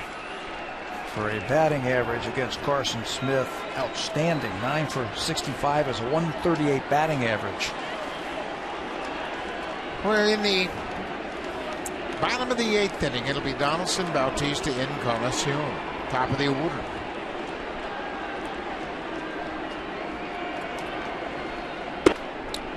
Nasty slider for strike 1. Herky-jerky delivery, kind of a high 3/4 release point, and that slider was in there. Can be very tough on the right-handers.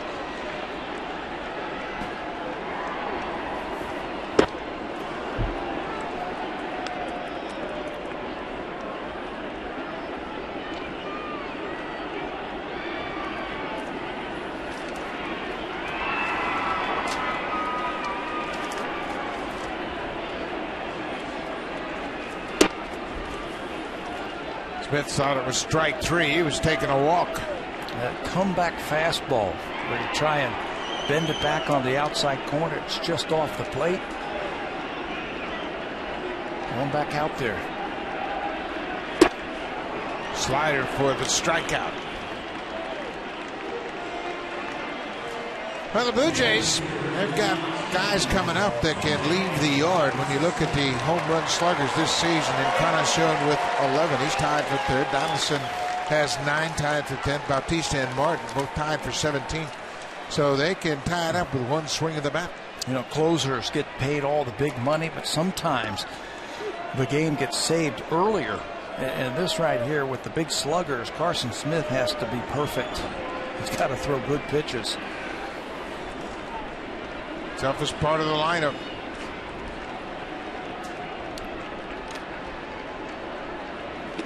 Well, he yanked that fastball way out of the zone.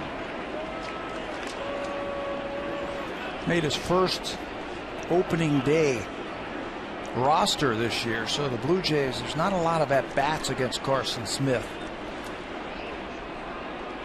Not a lot of information. Well, he's thrown some tough pitches to Bautista and Donaldson, for that matter.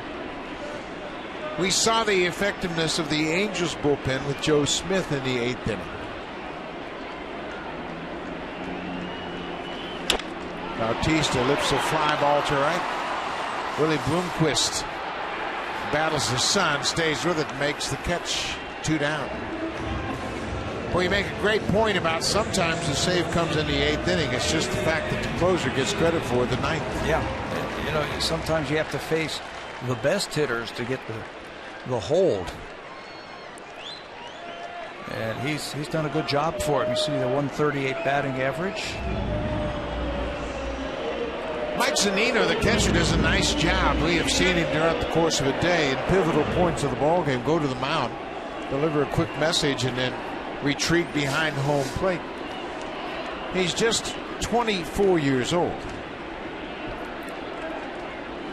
One inning we saw him call in the infield.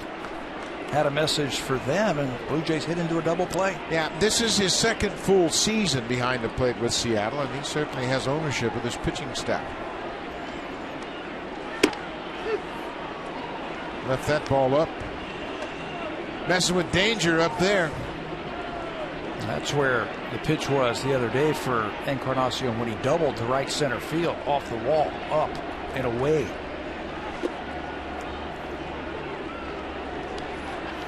You can see they're pitching very carefully to Encarnacion, and rightly so.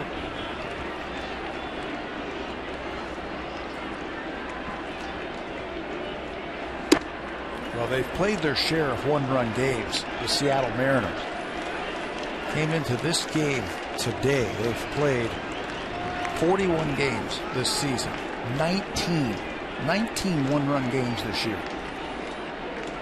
So this is nothing new for them. Hot shot, gloved by Seager at 3rd. Carson Smith does his job. 3 up, 3 down. Donaldson, Bautista, Encarnacion retired in order.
World's best baseball stories. Sign up at nextissue.ca/baseball and get an extended 60-day free trial.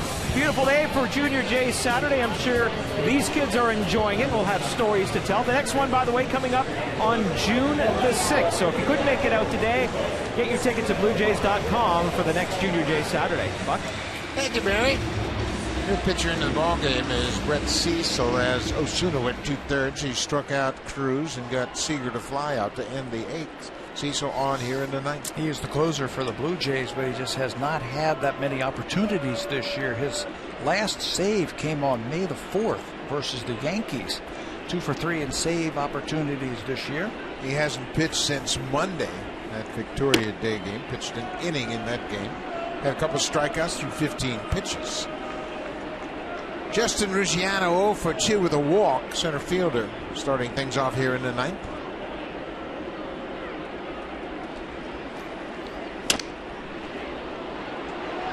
Kevin Pillar is there. Ruggiano's retired. 1 up, 1 down.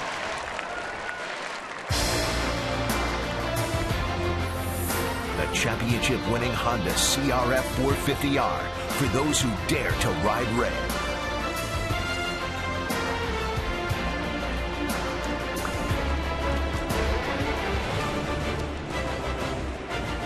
Saturday afternoon, game 2 of this 3-game series against the Mariners. Logan Morrison. First baseman has gone 0 for 2. He got hit by a pitch by Burley in the 7th inning, but Burley was able to strand a walk and Morrison, who was hit by a pitch.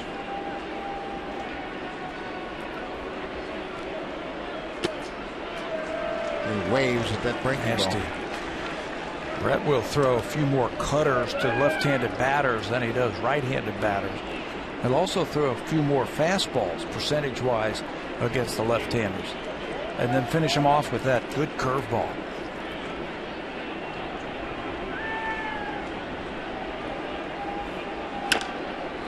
There's a fly ball down the left side. That's going to be a long run for Valencia. It's into the seats, out of play. Fernando Rodney picked up the save despite giving up a 2-run home run in the 9th inning in last night's game. For Rodney, his 11th save.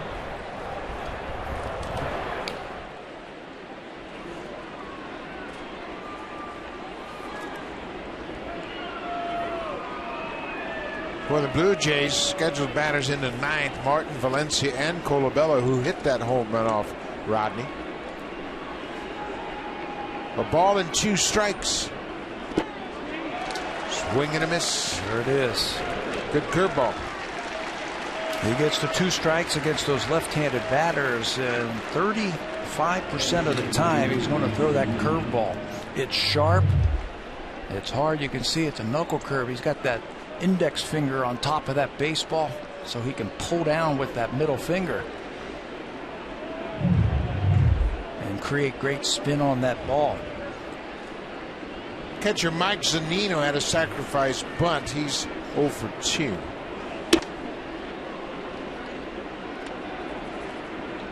Zunino batting 176 for the season. A lot of interstate batting averages on this Mariner team.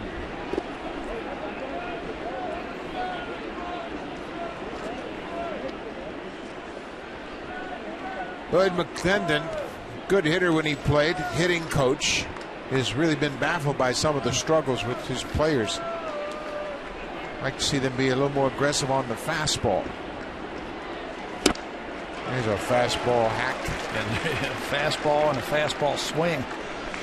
Zunino doesn't hit for a high average, but he hits for a lot of power when he makes contact. 20 home runs last year.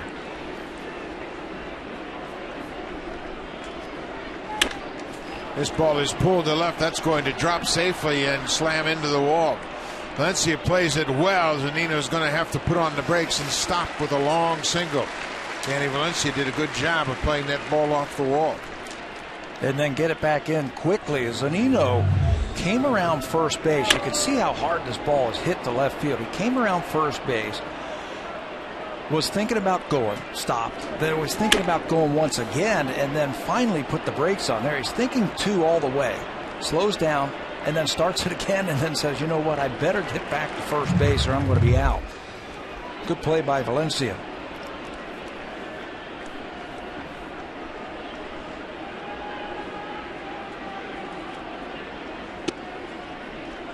Chris Taylor, 2 for 3. The shortstop has had a good day with the bat. Scored the second run of the game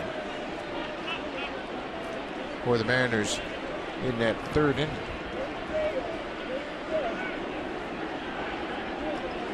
It was the go-ahead run at the time. They added another run to go up 3-1. The Mariners are going to get their leadoff man and their center fielder back probably on Monday at Tampa Bay, Austin Jackson, and he's been lost for a couple of big reasons. The ankle, but they need his bat, they need his presence in center field. You know, like the Blue Jays, the Mariners have been playing some former infielders in the outfield because of injuries to their outfield.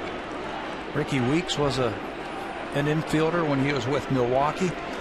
Dustin Ackley came up as an infielder, second baseman. He's been in the outfield the last couple of seasons. Cecil falls behind 3-1 to the number 9 hitter, Chris Taylor. Ricky Weeks was lifted from this game. He was in the leadoff spot. It's now Dustin Ackley on deck.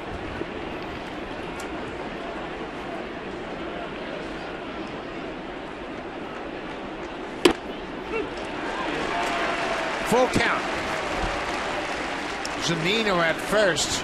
As you see Ackley on deck. Zunino will be off on the pitch. Top of the 9th. Seattle leads at 3-2.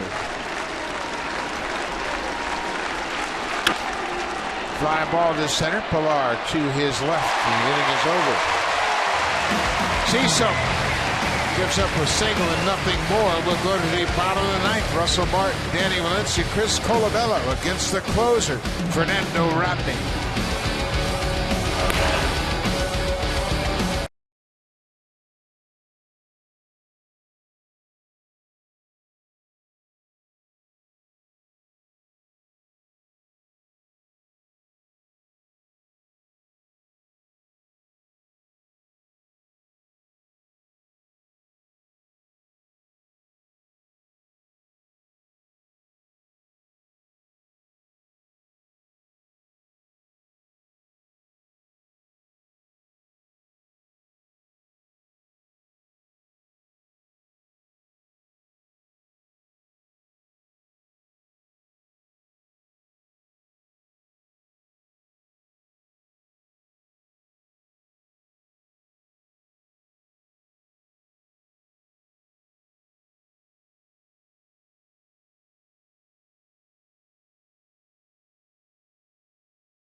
Immediately following today's game with Martin Geyer.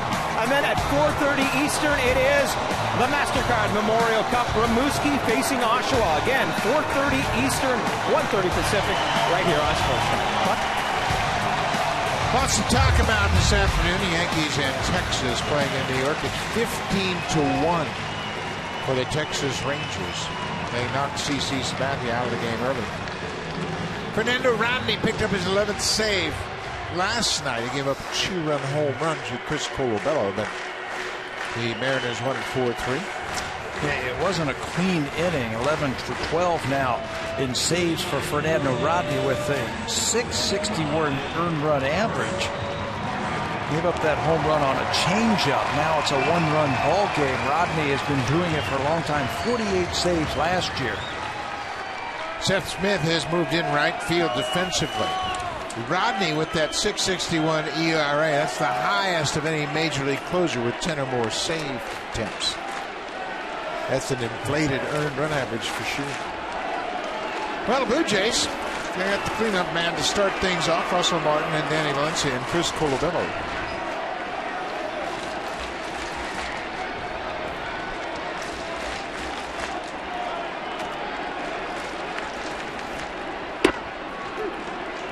Rodney got Martin to pop out to the catcher in the ninth last night. Encarnacion hit a leadoff double. Martin popped out, and then Colabello homered.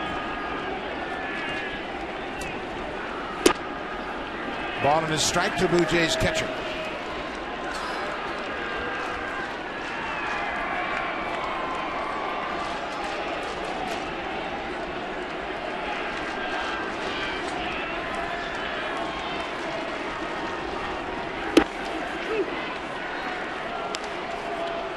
Martin's not been pleased with that inside strike. You can see it's borderline on the inside corner. Pitch number 3. That's where you ask, was it on the call or the swing? As he checked his swing, I think they called that a called strike on the inner half. Change up in the dirt. 2-2.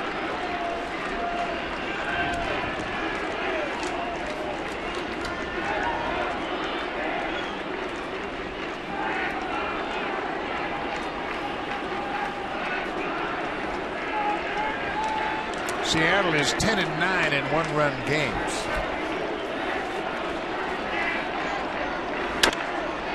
Rodney with the comebacker runs it over, flips to the first baseman, 1 down. Now for a preview of what's coming up on Sportsnet Central. Here's Martine Geyer.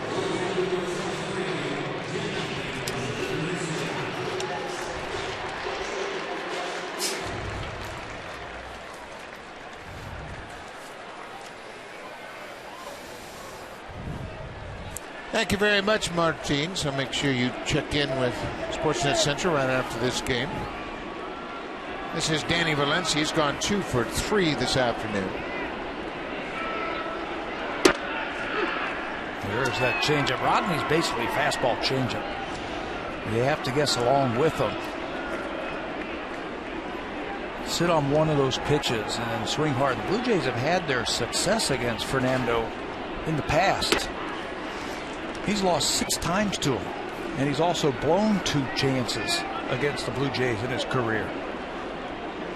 He is 0-3 in this ballpark, and he's given up 4 home runs, including the Colabello home run. He's got a .316 opponent's batting average right here at Rogers Center. So they have hit him. Yeah, they have hit him. Got to pick on one of those pitches. So right now, if I was Valencia, I'd be looking changeup. It's a 2-1 fastball count, and Rodney is unpredictable. Colabello hit a changeup out of the ballpark last night. And I believe it was a fastball count that he hit the home run off of. It looked like, you see Zunino right there, it looked like he gave him the changeup sign. You just got to pick one or the other.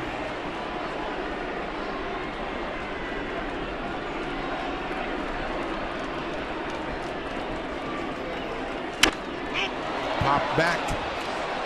Rodney shook to the fastball, and Valencia was looking for it. Yeah.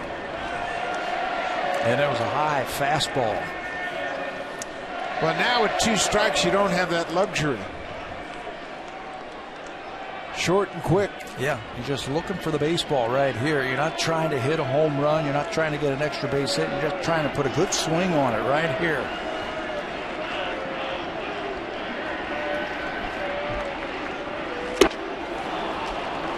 Changeup, and Rodney strikes out Valencia. So Chris Colabello homered last night, and then in the 4th inning this afternoon, he did it again. 3-1, that fastball on the inner half. Chris Colabello turns on that ball, knocks it out for his 3rd home run of the season. He's been on twice today. He's hit the home run. He also walked his last time up against Tom Wilhelmsen.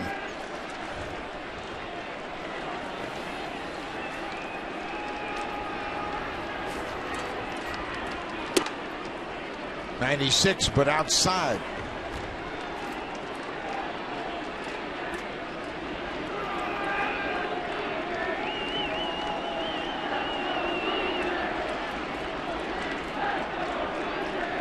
Going away again. Stay away. Missed their spot, and Colabella missed his pitch. Yeah, he knows it. Stay away from that power. We've seen Colabella hit a home run this year to right field. He hit that off Wade Miley, the left-hander from Boston, and hit a 3-1 pitch into the bullpen in right.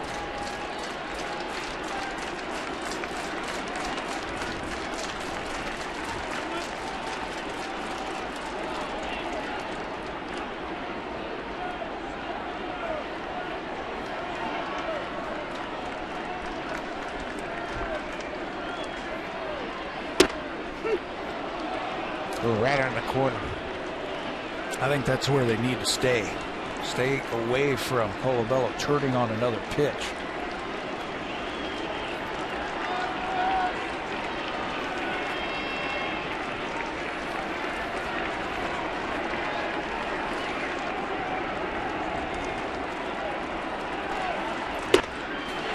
Rodney strikes out Colabella to end the ball game. 3 up, 3 down with a couple of strikeouts. Save number 12 for Rodney.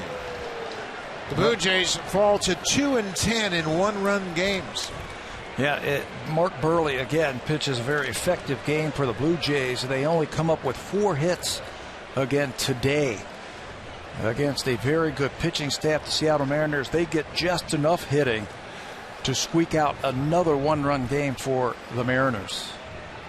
So the Mariners have taken the first 2 games of this series, both 1-run affairs. We'll be back at it tomorrow. Aaron Sanchez will go up against Taijuan Walker. We'll see you tomorrow afternoon. Stay tuned. Here's Sportsnet Central. Martine Guyard.